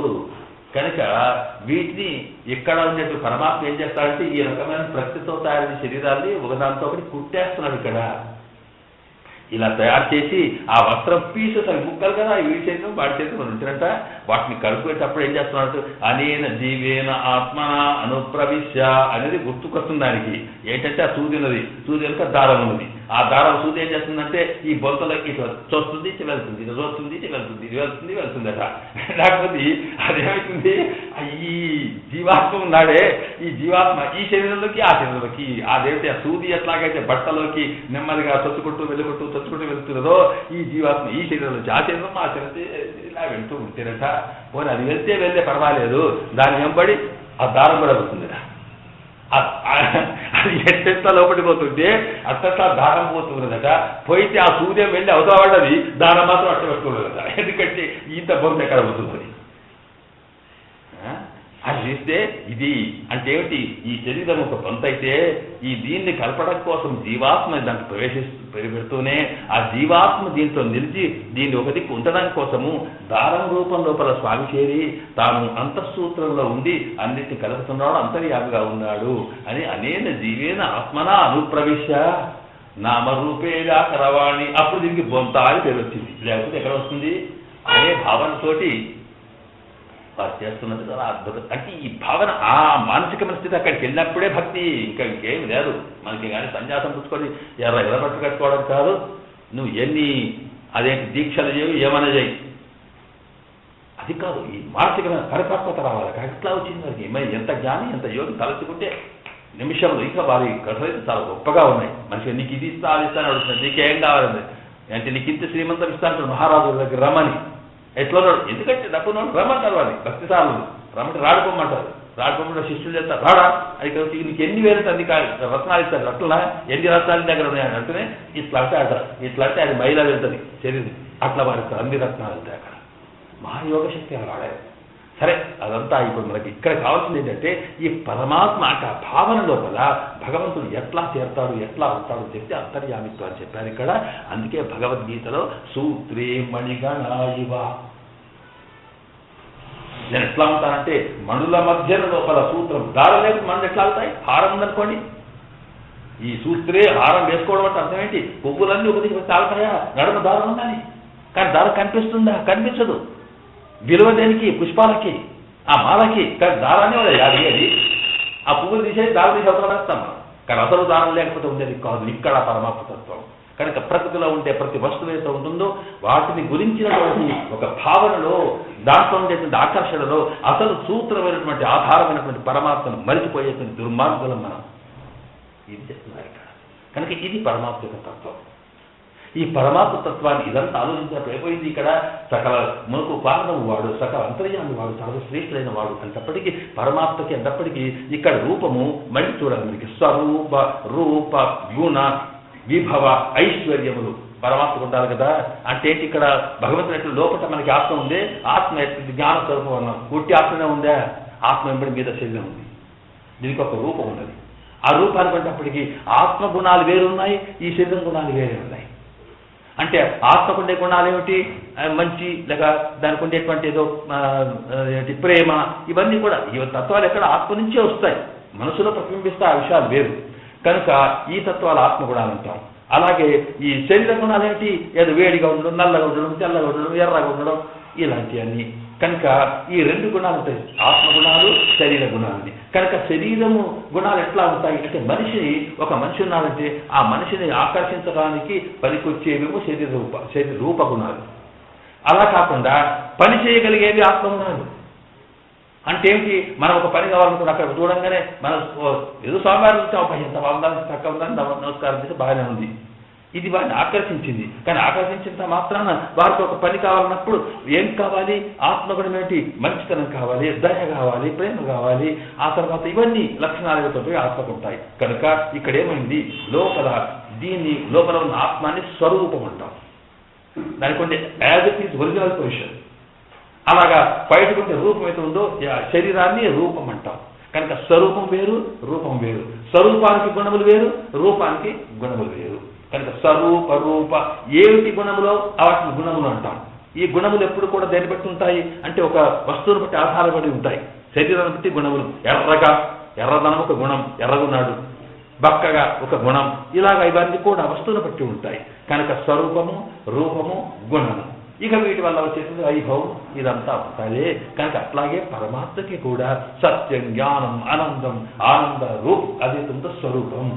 ఆ తర్వాత ఆయనకు దివ్య మంగళ విగ్రహం ఉంటుంది. ఎందుకంటే మన ధ్యానంలోకి రావాలన్నప్పుడు పరమాత్మ మనకు సాక్షాత్కరించాలంటే, కనిపించాలంటే రూపం ఉండాలండి. రూపం లేదు ఏం కనిపిస్తుంది? గాలి కనిపిస్తుందా? అలా కాదు. కనుక ఇక్కడ రూపం అనేటువంటిది ఉందో అది దివ్య మంగళ విగ్రహ రూపం ఉంటుంది. మనకుండేదేమో వట్టి ఆకారం, పరమాత్మకు ఉండే మాట నేను చెప్తాను దివ్య మంగళ విగ్రహం అంటే. ఎందుకంటే అది దేవతా స్వరూపం కూడా అది ఎంత శుభ్రం ఉంది, మనదేమో ఇలాంటిది. అట్లా కాకుండా స్వరూపం. ఇక ఆ స్వామి యొక్క స్వరూపాన్ని వర్ణించేటప్పటికి మనకు అక్కడేముంది, ఇవన్నీ కూడా ఆయనకు ఉండేటువంటి చతుర్భుజం, శంఖచక్ర, ఆయుధాలు ఇవి చెప్పి ఆ స్వామికి ఉండేటువంటి పరివారం అని చెప్తున్నాం. ఇక్కడ శ్రీ భూ నీలా సహితులై అని అంటాం. తత్వంలోకి వెళ్తే మనకు సామాన్యంగా భగవంతుడికి చేతిలో ఉన్నటువంటి అధీనమైన వస్తువును భార్య అంటాం. భార్య అంటే అర్థం ఏంటండి? భార్య అంటే ఏదైతే భరింపబడుతుందో, ఎవరి చేతులు అయితే ఉంటుందో అది భార్య అవుతుంది అనమాట. ఇక్కడ పత్ని అంటే కూడా పతిని ముందు నడిపించేది వాడికి ఇప్పుడు ఉండేదన్నమాట. కనుకనే ఈ సృష్టి అంతా కూడా పరమాత్మదే అయినప్పుడు ఇందులో ఉండే నీళ్లు వాడిదే, ఇందులో ఉండే భూమి వాడిదే, ఇందులో ఉండే ధాన్యము వాడిదే. కనుక ఈ భూమి అతని చేతులు ఉంటుంది కనుక భూదేవి, నీళ్లు అతని చేతులు ఉంటాయి కనుక నీలాదేవి, ఆ మొత్తం ఉంటుంది కనుక లక్ష్మీదేవి. అయితే ఇవన్నీ మరి ఇట్లా చెప్తే కాకుండా వాటికి స్వరూపం అంటే అవి ఎప్పుడైతే, అందుకే సర్వాంతర్యాలుగా ఉన్నప్పుడు వీరి సంగతి మనకు కనిపించాలనుకున్నప్పుడు స్వరూపము, రూపం ఉన్నప్పుడు స్వామికి ఎట్లా రూపము, అమ్మవారికి కూడా అట్లా రూపం. అంటే శ్రీ భూనీలా సైతరాయ్ పత్ని అన్నానే ఆ పత్నిత్వం దగ్గర వస్తుంది. మళ్ళీ వాడు ఎట్లా ఉంటారు. అలాగే ఈ సృష్టిలో మనమంతా వాడి సంతానమైనప్పటికీ మనమంతా కలిసినప్పుడు సకుటుంబ సపరివార అనే పరమాత్మ చెప్తే ఇన్ని లక్షణాలు భగవతత్వంలో. అంటే సృష్టి స్థితి లయములకు మూలకారకుడు, సర్వ అజ్ఞాన ఆనంద అమరకత్వ కలిగి స్వరూపం కలవాడు, బ్రహ్మాండ రూపము కలవాడు, అందరిని కళ్యాణము కలవాడు, తర్వాత శ్రీ భూ నీలాసైపోయిన పరమాత్మ, ఆయన దయామయుడు, ఇవన్నీ ఉన్నటువంటి వాడు పరమాత్మ అని సిద్ధాంతం వేదం చెప్పింది. ఇది మనకు అర్థం కావాలి. కనుక ఇప్పుడు ఏమైపోయింది, నారాయణ అనే మాట అయితే ఉందో ఈ నారాయణ అనేటువంటి మాటలో ఇన్ని రావాలి. అట్లా రాకపోతే శ్రీ భూనాయక అన్నాం అనుకోండి, భూదేవికి భర్తాన్ని తప్ప ఇంకా మిగతా లక్ష్మీదేవిలో నీలాదేవిలో రాదు. అలాగే పతి విశ్వపతి ఆయన ప్రపంచానికంత ప్రభువా అంటాం కానీ ఆ ప్రభువుగా ఉన్న మిగతా లక్షణాలు నీలమేఘశ్యాములో ఇంకేదో ఉన్నవాడు రావు.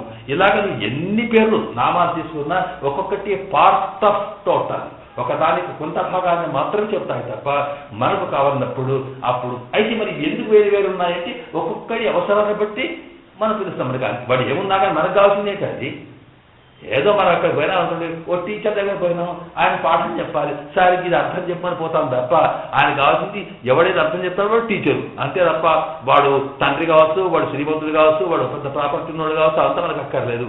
ఆ పాఠతోనే మనకు అవసరం. అందువల్ల ఇక్కడ విష్ణు సహస్రనామంలో ఒక్కొక్క నామాన్ని పిలిచినప్పుడు మనకు దాని గురించి ఏమిటి, ఏది అవసరము, ఏ భక్తుడికి ఏది అవసరము దాన్ని తీర్చగలిగేటువంటి శక్తిని మాత్రమే ఆ స్వామిలోంచి మనం కోరి దాన్ని మాత్రమే ఉపాసిస్తాం. అప్పుడు నామం వస్తుంది. కానీ టోటల్గా పరమాత్మ చెప్పాలన్నప్పుడు ఎట్లా ఉంటాడు నారాయణ అన్నమాట. ఇప్పుడు మనకి భగవతత్వం అంటే ఏమిటో సూక్ష్మంగా తెలిసింది. ఈ తత్వాన్ని నారాయణ అనే మాటలో తెలుస్తుందా లేదా, ఇది ఇక్కడ చర్చించుకోవాల్సిన అవసరం. ఇక్కడ అందువల్ల నారాయణాయ అనేటప్పుడు దాన్ని రెండు భాగాలుగా చేసినారు.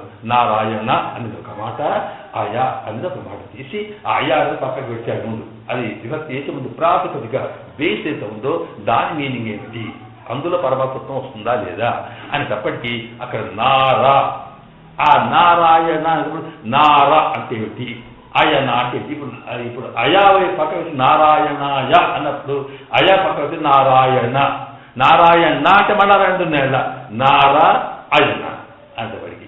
ఈ నారా అంటే ఏమిటి, అయన అంటే ఏమిటి, ఇది ముందు చెప్పేటప్పుడు ముందు నారా అని చెప్పాడు.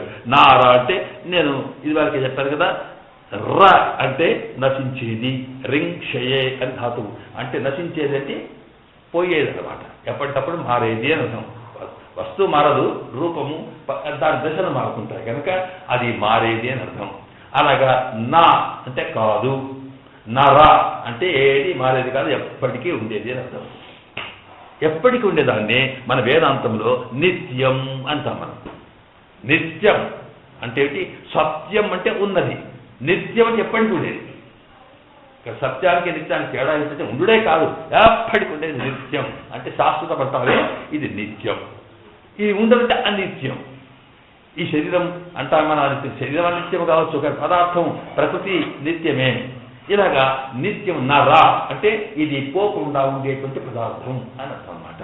దానితో ఏవైతే తయారు చేయబడతాయో వాటికి నారములు అని పేరు. మేడ్ ఆఫ్ ప్లాస్టిక్, ఏదో పువ్వు అని అనుకోండి, ప్లాస్టిక్ కవర్ అంటే కవర్, దేంతో? ప్లాస్టిక్. కనుక ఆ దాంతో తయారు కనుక నరత్వంతో అంటే అసలే మార్పు లేకుండా ఎప్పటికీ అట్లాగే ఉండగలిగే పదార్థంతో తయారు చేయబడిన వస్తువుకు నారము అని పేరు.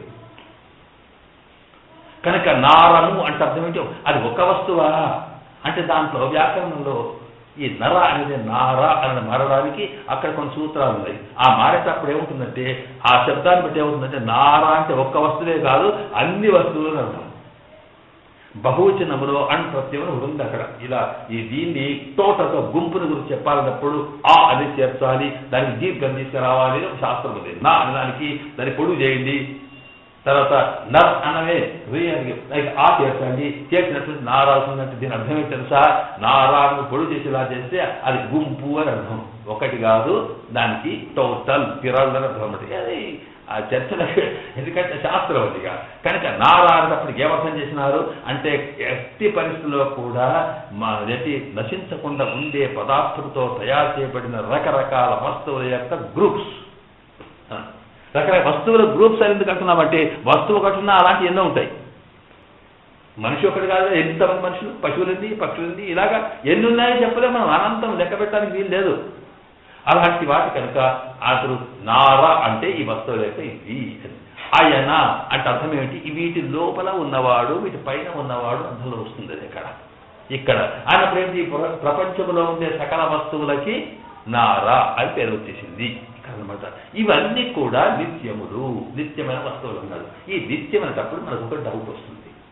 అదేంటంటే ఇది సాధారణంగా నిత్యం ఎప్పటికి ఉండేది, ఎప్పటికి ఎట్లా ఉన్నాయండి ఇవి? అవి ఎప్పటికే ఉంటే మనకి ఇప్పుడు మనం ఇక్కడ ఉన్నాం, మన తండ్రులు ఉన్నారు, లేకపోతే తాతలు ఉన్నారు, ముత్తాతలు, అంతకుముందు తాతలు, వాళ్ళంతా ఏది నిజంగా వాళ్ళంతా ఎప్పటికీ ఉంటే ఇంకా ఈ భూమి దాల్చదా మనం ఉంటామా? తండ్రి కొడుకులు ఉన్న చోటనే తండ్రి కొడుకులకి అయిపోతున్నాం.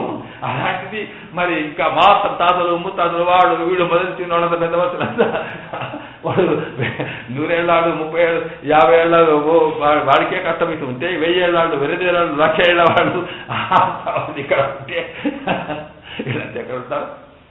ఎంత పడలే.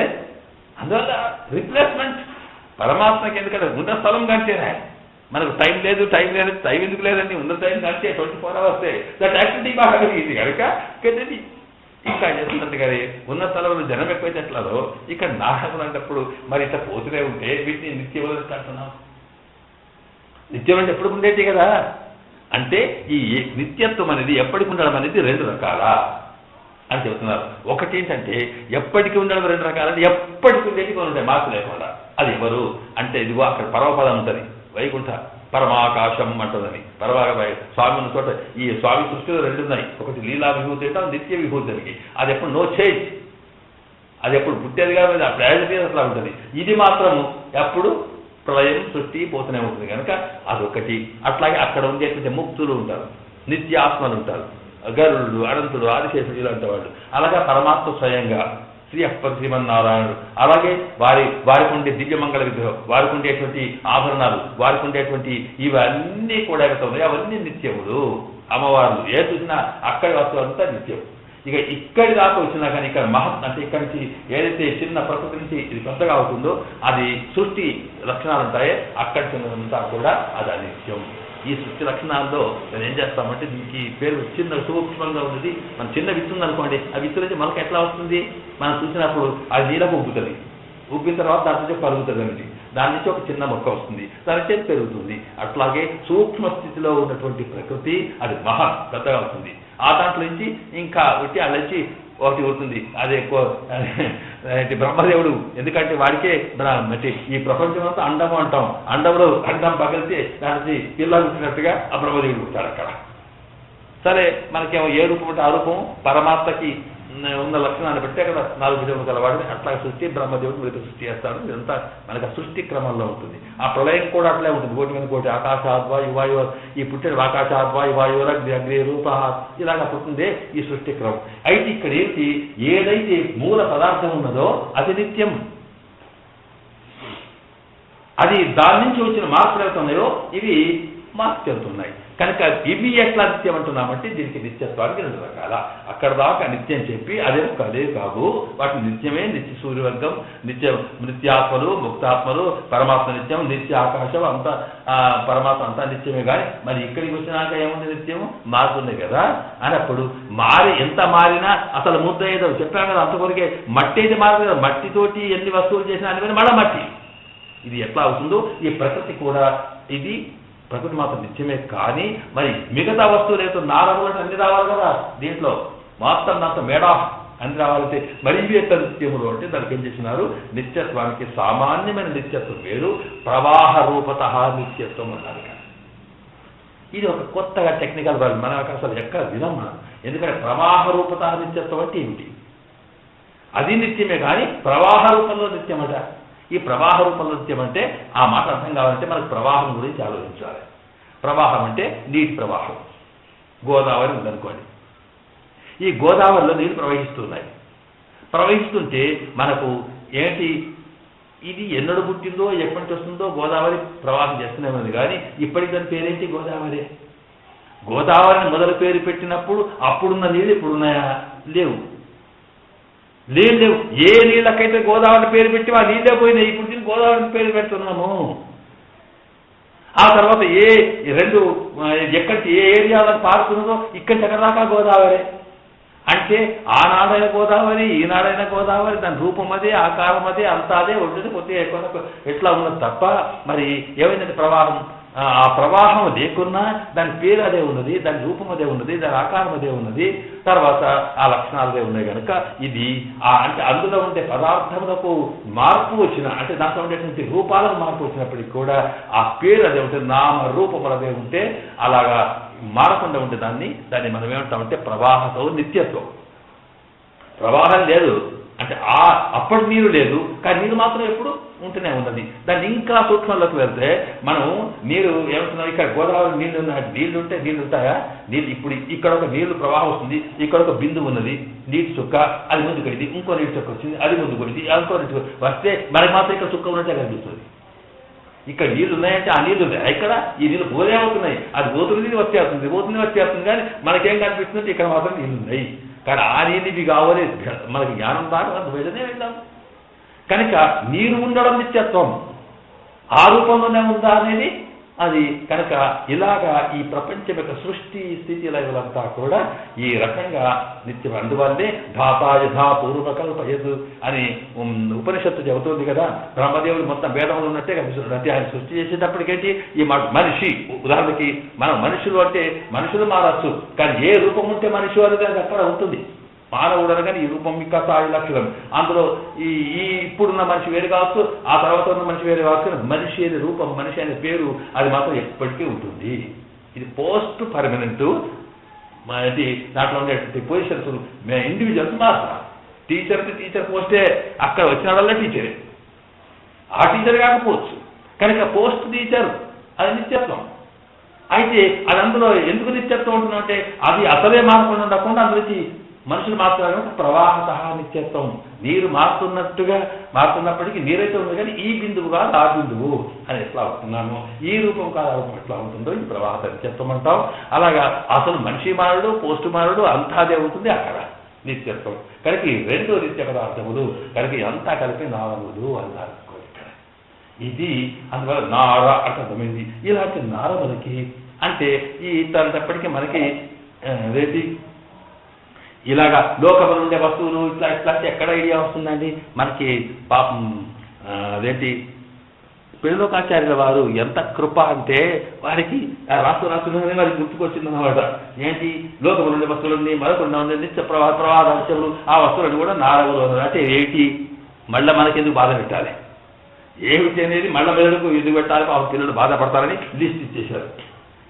ఇదిగో ఇవన్నీ నారములు నాయన గుర్తుంచుకోండి, వీటిలో ఉన్నాడు పరమాత్మ అని చెబుతూ ఇక్కడ సృష్టిలో ఉన్న వస్తువులన్నింటినీ కూడా ఒక పెద్ద లిస్ట్ ఇచ్చి పడేసినారు. ఆ లిస్ట్ కూడా మరీ పెద్దగా ఉంటే చదువులకు భయమవుతుందని వాటిని ఒక స్పష్టంగా చేస్తూ ఇక్కడ అంటే చాలా అద్భుతమైన విషయాలు ఏమిటి. అందువల్ల నారాయణం ఎన్నలు నారంగలకు అయనం ఎంద్రపడి ఇప్పటిదాకా వాళ్ళు వచ్చిన నారములకు అయనం ఆ నారములకు ఆధారమైన ఉన్నవాడు అని అర్థమైంది. ఇప్పుడు నారాయణ నారములంటే ఏమిటి అని చెబుతూ నారంగల్ ఆవనాకి ఏవనా అని అర్థం. ఏవి అనగా నారంగల్ ఆవన నిత్య వస్తు కవిడయ తిరణ్ ఒక మాట చెప్పారు. నారం అంటే నిత్య వస్తువులన్నిటి యొక్క గ్రూప్కి నారములు అని పేరు.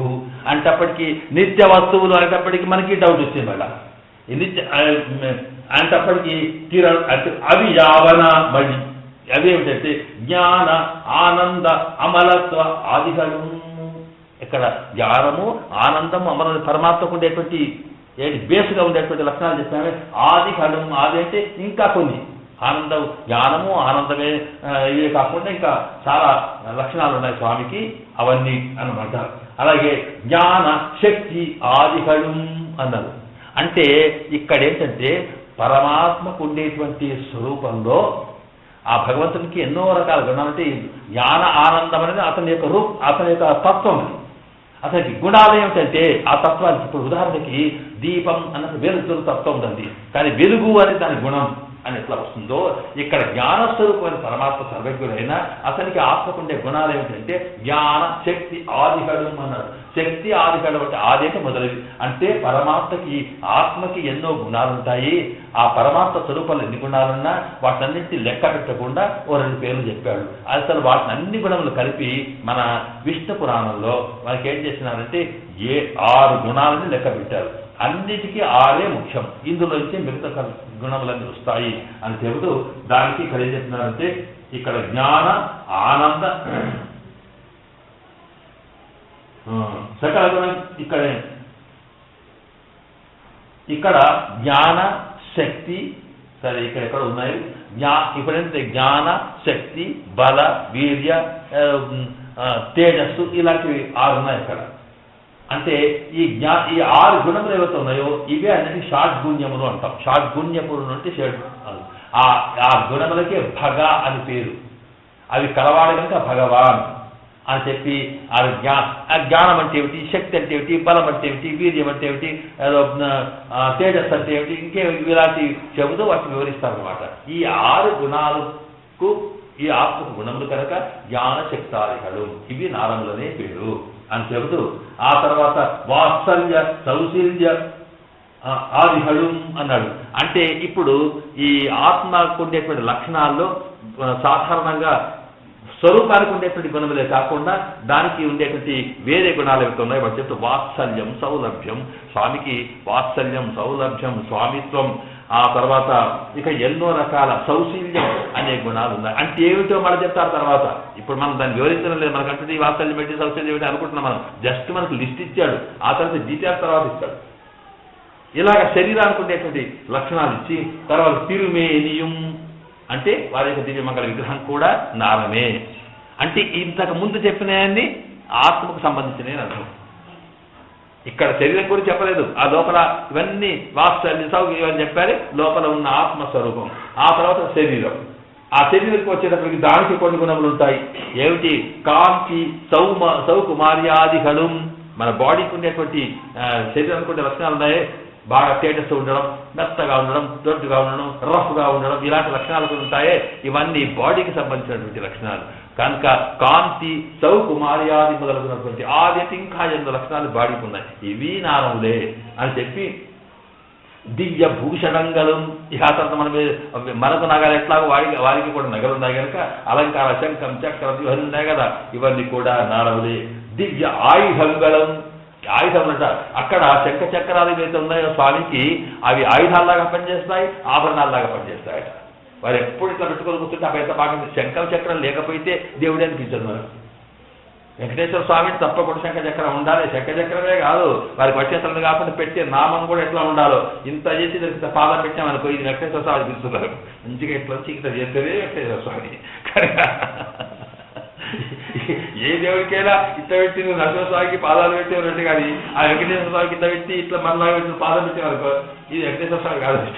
ఎందుకంటే దానికి స్వరూపం అందువల్ల అలాగా పెరియ పిరాట్య అది కూడా నారములే, వారి ఆయుధములు అవి. పెరియ పిరాట్యార్తుడ సమానం నాట్యార్హడు శ్రీ భూ నీలాదేవులు మిగతా వాళ్ళంతా కూడా ఉండే నారములు. అలాగే నిత్య సూర్యహడు ఛత్ర చావరాదిహడు, ఛత్రం చావరం కాకుండా తిరువాసలు కాక్కుం మొదలిహడు వాళ్లే కాదట, అక్కడున్న పరిపాలన వారికి దొరలందరూ వైకుంటారు. మరి జయ విజయులు ఇంకా వీళ్ళంతా దారాల దగ్గర వాళ్ళు వచ్చేసి ఉంటారు కదా, వారికి కావాలన్న వారు కూడా నారములు. అంటే వీళ్ళందరిలో ఉన్నాడు పరమాత్మ అని అర్థం. అలాగే ముక్తరు పరమాకాశమం, ముక్తాత్మలు అక్కడి నుంచి ఆ స్వామి దగ్గర మొదలుపెట్టి ఆయన ముందు జాగరాగా తీసుకొచ్చినారు. పరమాకాశం అంటే పరమపదం. ఇవన్నీ కూడా ఇవేంటంటే ఇవన్నీ నారములే. ఆ తర్వాత ఇక అక్కడి నుంచి ప్రకృతియం ఇక్కడికి వచ్చారు చూడండి. అంటే అక్కడ నిత్యం ముందు ఎందుకు ఇచ్చారు? నిత్యములు. అది వాస్తవం ఆటోమేటిక్గా నిత్యములు. ఆ నిత్యములప్పుడు ఆ స్వామి భూమి ఉన్న చోట ఉండే ఆ స్వామి ఉండేటువంటి వైకుంఠం, ఆ వైకుంఠంలో ఉండేటువంటి ఆ ద్వారపాలకులు, ఆ ద్వారపాలకులు మనం ఇట్లా ఉంటామైతే ఆ ద్వారపాలకులు ద్వారపాలకుల నుంచి అటువంటిప్పటికీ అక్కడ ఉండేటువంటి ముక్తాత్మలు నిత్యాత్మలు, ఆ తర్వాత మన స్వామి యొక్క పీఠం, స్వామి యొక్క ఇది, ఆ పక్కన ఉండేటువంటి అమ్మవార్లు, ఆ తర్వాత స్వామి యొక్క పాదాలు, స్వామి యొక్క దివ్యమంగళ విగ్రహం, ఆ విగ్రహం లోపల ఉండే ఆభరణాలు, చక్రచక్రాలు, ఆ స్వామి లోపల ఉండే అంతరాత్మ, స్వామి యొక్క పరమాత్మ అక్కడికి ఇక్కడిదా ఇక్కడికి అక్కడికి పోయినా మొత్తం మీద వీటికి ఏంటంటే ఇవన్నీకి నారములని పేరు. ఈ నారములంటే నారములుగా మనకేం గుర్తుకురావాలి? మార్పు లేనివి అని అర్థం అన్నమాట. కనుక మా మార్పు లేనటువంటి అసలు నశించినటువంటి పదార్థంతో తయారైనవి అని చెబుతూ ఇవి ఒక లిస్ట్ ఇచ్చి ఇవన్నీ కూడా ఆటోమేటిక్గా నిత్యములు. ఇక ఆ తర్వాత ఈ ప్రకృతియం ఇక్కడికి వచ్చింది. అది మన పంచభూతాలతో తయారైన ప్రకృతి, ఈ లీలా విభూతి ఉండే సృష్టి, దీనికి ప్రకృతియం బద్ధాత్మక్కలు. ప్రకృతి వేరు ఆత్మలు వేరు కనుక ఈ ప్రకృతితో శరీరము అండ్ల వేసినవన్నీ ఆత్మలు. ఆ తర్వాత కాలము, మనకుండే కాలం లేని కాలం కూడా ఒక ప్రకృతిలో భాగం. మహదాది వికారంగా ప్రకృతి నుంచి అది ఉబ్బి మహత్ అవుతుంది, మహత్ నుంచి ఇంకే అహంకారం అవుతుంది, ఇలాగ సృష్టి వస్తుంది. అవన్నీ కూడా వికారములు అంటే ప్రకృతి మారిన రూపాలు వికారములు కనుక ఇవన్నీ కూడా. ఆ తర్వాత అండంగడు, అది ముందు అండంలాగా మారింది కదా. బ్రహ్మాండం అంటాం. ఇది బ్రహ్మాండం అంటే బ్రహ్మకు అండం. ఇది ఇళ్ళకి పుట్టినాడు బ్రహ్మ కనుక బ్రహ్మాండం అని పేరు. అలాగే అండత్తుకు ఉల్పట్ట దేవాది పదార్థంగలు, ఆ లోపల ఉన్న దేవతలు, మనుషులు, రాక్షసులు ఇవంతా ఏమేమి పదార్థాలు ఇవన్నీ నారములే. అలాగే ఇవన్నీ కలిపితే పదార్థంగలు, ఇవన్నీ కలిపి వీటికి నారములు అని పేరు. ఇక ఇప్పుడు ఇవన్నిటికి ఎట్లా పేరు అనేది ఇక శాస్త్రం మనకు అక్కర్లేదు, చాలా దూరం పైన ఒక కనుక ఇవి మారకుండా ఉండేటువంటి స్వామికి సృష్టిలో ఉండేటువంటి అక్కడి నుంచి ఇక్కడ దాకా ఉండే సకల వస్తువులు కూడా ఇక ఏం తీసుకున్నా నారములనే పేరు అన్నారు. ఆ తర్వాత అయనం ఎన్నుబడి, ఇక అయనం అన్నాడే, అయనం ఎన్నదు ఇవత్తుకు ఆశ్రయము ఎన్నుబడి.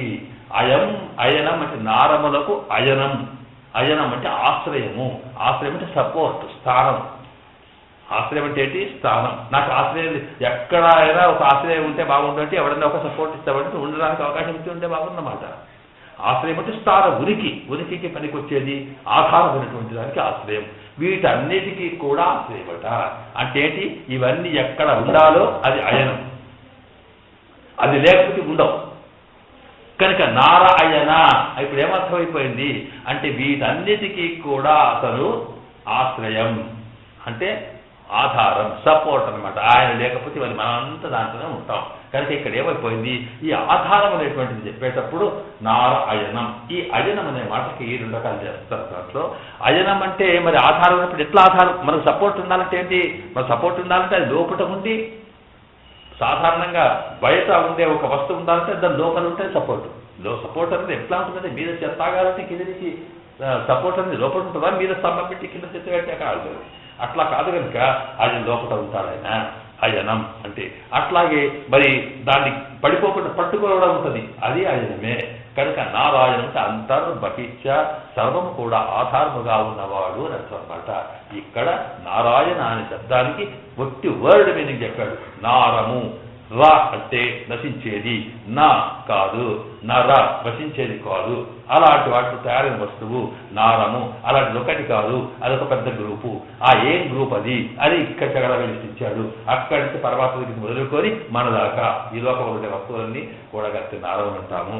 ఈ నారములు అన్నింటికీ కూడా ఆయన సపోర్ట్, స్థానము, ఆశ్రయము అంటే అర్థం ఏంటి? ఇవన్నీ దేని మీద ఆధారపడ్డవి? ఆయన మీద ఆధారపడ్డటువంటి అర్థమేమైపోయింది ఇప్పుడు అక్కడ? దేనికి ఆధారపడడం? మన సృష్టికి ఆధారం, మన ఈ వస్తువు పుట్టడానికి ఆధారమైంది, కాపాడడానికి ఆధారమైంది, వస్తువులు ఇవ్వడానికి ఆధారమైంది, సర్వము ఆధారమైనప్పుడు ఈ అందరికన్నా ఆయన చేసి ఇక్కడ చెప్పాడు. మరి ఆ అకారంలో చెప్పాడే అంటే ఏమిటి? ఇవన్నీ వాడికి సంబంధించిన వస్తువులు కనుక వాడు యజమాని, ఓనర్. ఆ ఓనర్కి ఇవన్నీ సంబంధించిన వస్తువులు కనుక వీటన్నిటికీ అతనే ఓనర్. మూల కారణమే కాదు, అతనే ఓనర్, అతనే సపోర్ట్. అతను లేకపోతే వాడు ఉండడు, ఇక్కడ ఉండడానికి వీలు లేదు. ఈ జ్ఞానం రావాల్సిందే కదా. అప్పుడు నేను అనే భావన ఎక్కడుంది? నేను అంటే వాడు ఉంటే నేను, లేకపోతే లేదు. ఈ భావన ముందు చెప్పడం కోసం నారాయణ అనేటప్పటికీ సృష్టి స్థితి మూలకరితో వాయుమాని భూతాన్ని జాయంతే ఏన జాతాన్ని జీవంతి ప్రజంతి విశంసి రక్షిస్తాడు కూర్చున్నాడు అన్నవే సృష్టి స్థితి లయవలకు మూలాధారమైనవాడు అనేది నారాయణ అనే మాటలు వచ్చేసింది ఇక్కడ. ఈ వాటన్నిటికీ కూడా ఈ ఒక్కటి కాదనమాట. రక్షకుడు ఆయననే, ఎందుకంటే తనని కాపాడేవాడని. ఇలాగా సృష్టి మూల కారణము, రక్షకుడు, సర్వవ్యాపకుడు, అన్నింటిలో ఉన్నవాడంటప్పటికీ సర్వవ్యాపకుడు అయిన పరమాత్మ అంటూ ఆ పరమాత్మని నారాయణ అనే మాట చెప్పి ఇక ఇదావదు ఇవత్తు కాశ్రేమెన్ను తత్పురుష చెల్లుగయాలే అందుకే ఇవై తన్నయాసన వడయన్ను బహుప్రియై చెల్లు ఎన్నువై. ఇక్కడ 8 o'clock క్లోజ్ చేస్తాం. ఎందుకంటే ఎప్పుడైపోతుంది అనేది కూడా భారతీయ అది పక్కన పెట్టుకొని ఇందులో వాడాలి. చాలా గొప్ప విశేషాలు ఉన్నాయి ఇక మనం, కానీ అది ఇవాళ పూర్తి చేస్తాను అయ్యేది కాదు. ఇక్కడ ఏంటంటే అయినప్పుడు నారా అజన అనే పదాలు ఉన్నప్పుడు ఇవి జాయింట్ చేయాలి కదా. ఇప్పుడు ఏమైపోయింది? నారవులు అంటే ఇవి, అజనం అంటే సపోర్ట్, ఆశ్రయం ఉన్నవాడు అని తెలిసిపోయింది. ఇక్కడ ఆ సపోర్ట్ అయిన వాడు అనేటప్పటికి ఎన్ని రకాల ఎట్లా సపోర్ట్ ఉంటుంది అంటప్పటికీ ఈ 2 శబ్దాలు కలిస్తే సమాసం అంటాం. బట్టి అంటే జాయింట్, బట్టి కాంపౌండ్ వర్డ్ అంటాం మనం ఇంగ్లీష్లో. 2 పదాలు.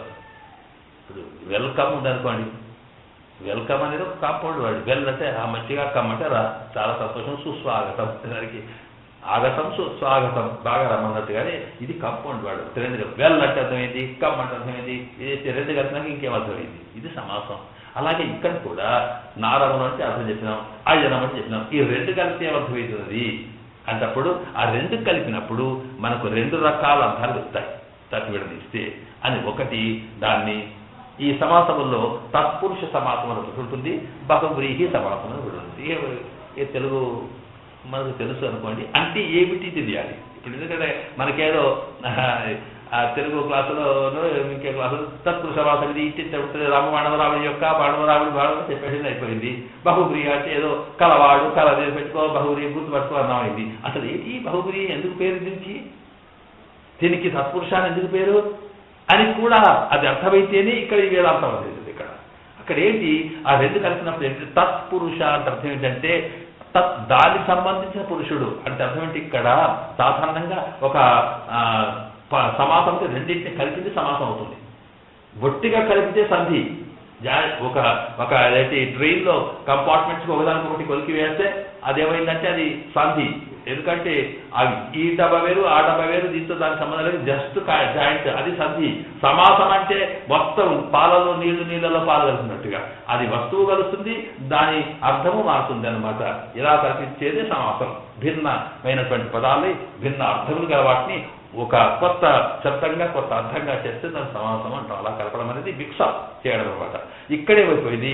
నారాయణంటే ఒక అర్థమైంది, అజనమంటే ఒక అర్థమైంది, నారాయణము అనేటప్పటికీ మరొక అర్థం వచ్చింది. ఏమిటి అన్నప్పటికీ ఇక్కడ నారములకు అయనం అని చెప్పి ఇది తత్పురుష అంటాం.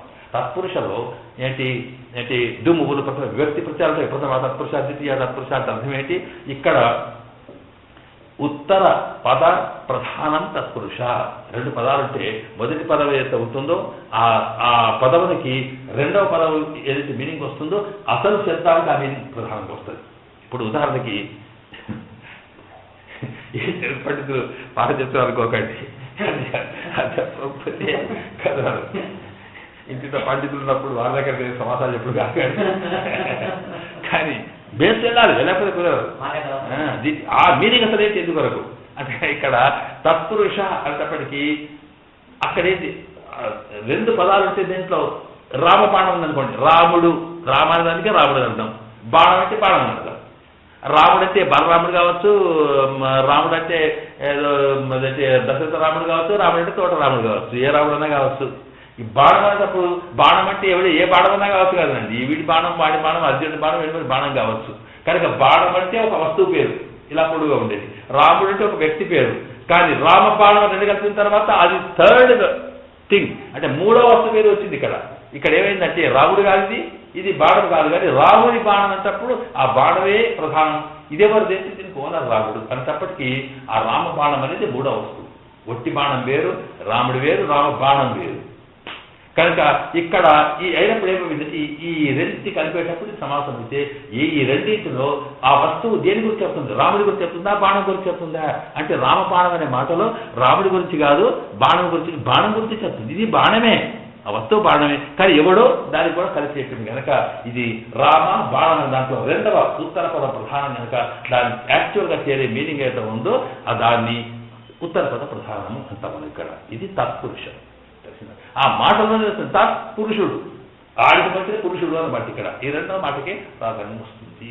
ఇది అయితే ఆ తత్పురుషుడు ఏంటంటే ఈ మనం ఏ వస్తువుని గురించి చెప్తున్నామో ఆ దేని చెప్తున్నా ఆ వస్తువులకి, అంటే 2వ శబ్దం చెప్పేటువంటి వస్తువులకి మొదట ఉన్న దానికి ఉండే రిలేషన్ బట్టి దానికి పేరు. ఈ బాణం ఉంది, ఇది ఎవడి కొరకు అంటే చెప్తుంది, ఆ ముందు ఉంటుంది ఫలానా వాడి కొరకు కానీ, లేదా ఈ తర్వాత ఇది ఎవరిది అంటే ఫలానా వస్తుంది, ఎక్కడుంది ఫలానా వస్తుంది. దీన్ని బట్టి తత్పురుష తేడా వస్తుంది అనమాట. కనుక ఇప్పుడు అట్లా ఇక్కడికంటే ఈ షష్ఠి తత్పురుష అనేది ఏదైతే ఉందో, ఈ షష్ఠి అంటే 6వ వాడి యొక్క అందే, ఆ యొక్క అనేది ఏం చేస్తుందంటే ఇది దానికి శేషే షష్ఠి, ఆ షష్ఠి అనేటువంటిది ఏం చేస్తుందంటే ఆ వాడికి వీడికి శేషత్వం అని చెప్పామే. అక్కడ ఆ షష్ఠి ఎప్పటి ఒకడికి ఒకడు లొంగి ఉన్నాడు, ఒకరికొకడు అధీనమై ఉన్నాడు అన్నప్పుడు షష్ఠి తత్పురుష చెప్తాము. సంబంధ సామాన్య షష్ఠి అని సంబంధం, సామాన్యమైన సంబంధం ఉన్నప్పుడు దశరథ పుత్రుడు అన్నప్పుడు ఈ పుత్రుడు ఎవరు? దశరథునికి సంబంధించిన వాడు. అట్లా వాడు వీడి తండ్రి అని చెప్తావే. ఇలాగా ఒక ఓనర్ సంథింగ్ వస్తువు, ఇది తత్పురుషులు చెప్తాం. ఇంత తెలిసినప్పుడు ఇక ఇప్పుడు నారాయణ అని అనుకోండి, నారములకు నారాయణం అని సంస్కృతంలో కు అనే మాటకి ఇక్కడ సంస్కృతం నామ నిరామాణం నారాయణం అని అర్థం అనమాట. తెలుగులో అయితే నారములకు, ఇంగ్లీష్ ఏంటంటే for and are belonging to నారాస అని అర్థం అనమాట. వాటికి అయన అంటే ఆశ్రయం స్థానం. ఈ పీఠ దేనికి స్థానం? పుస్తకానికి.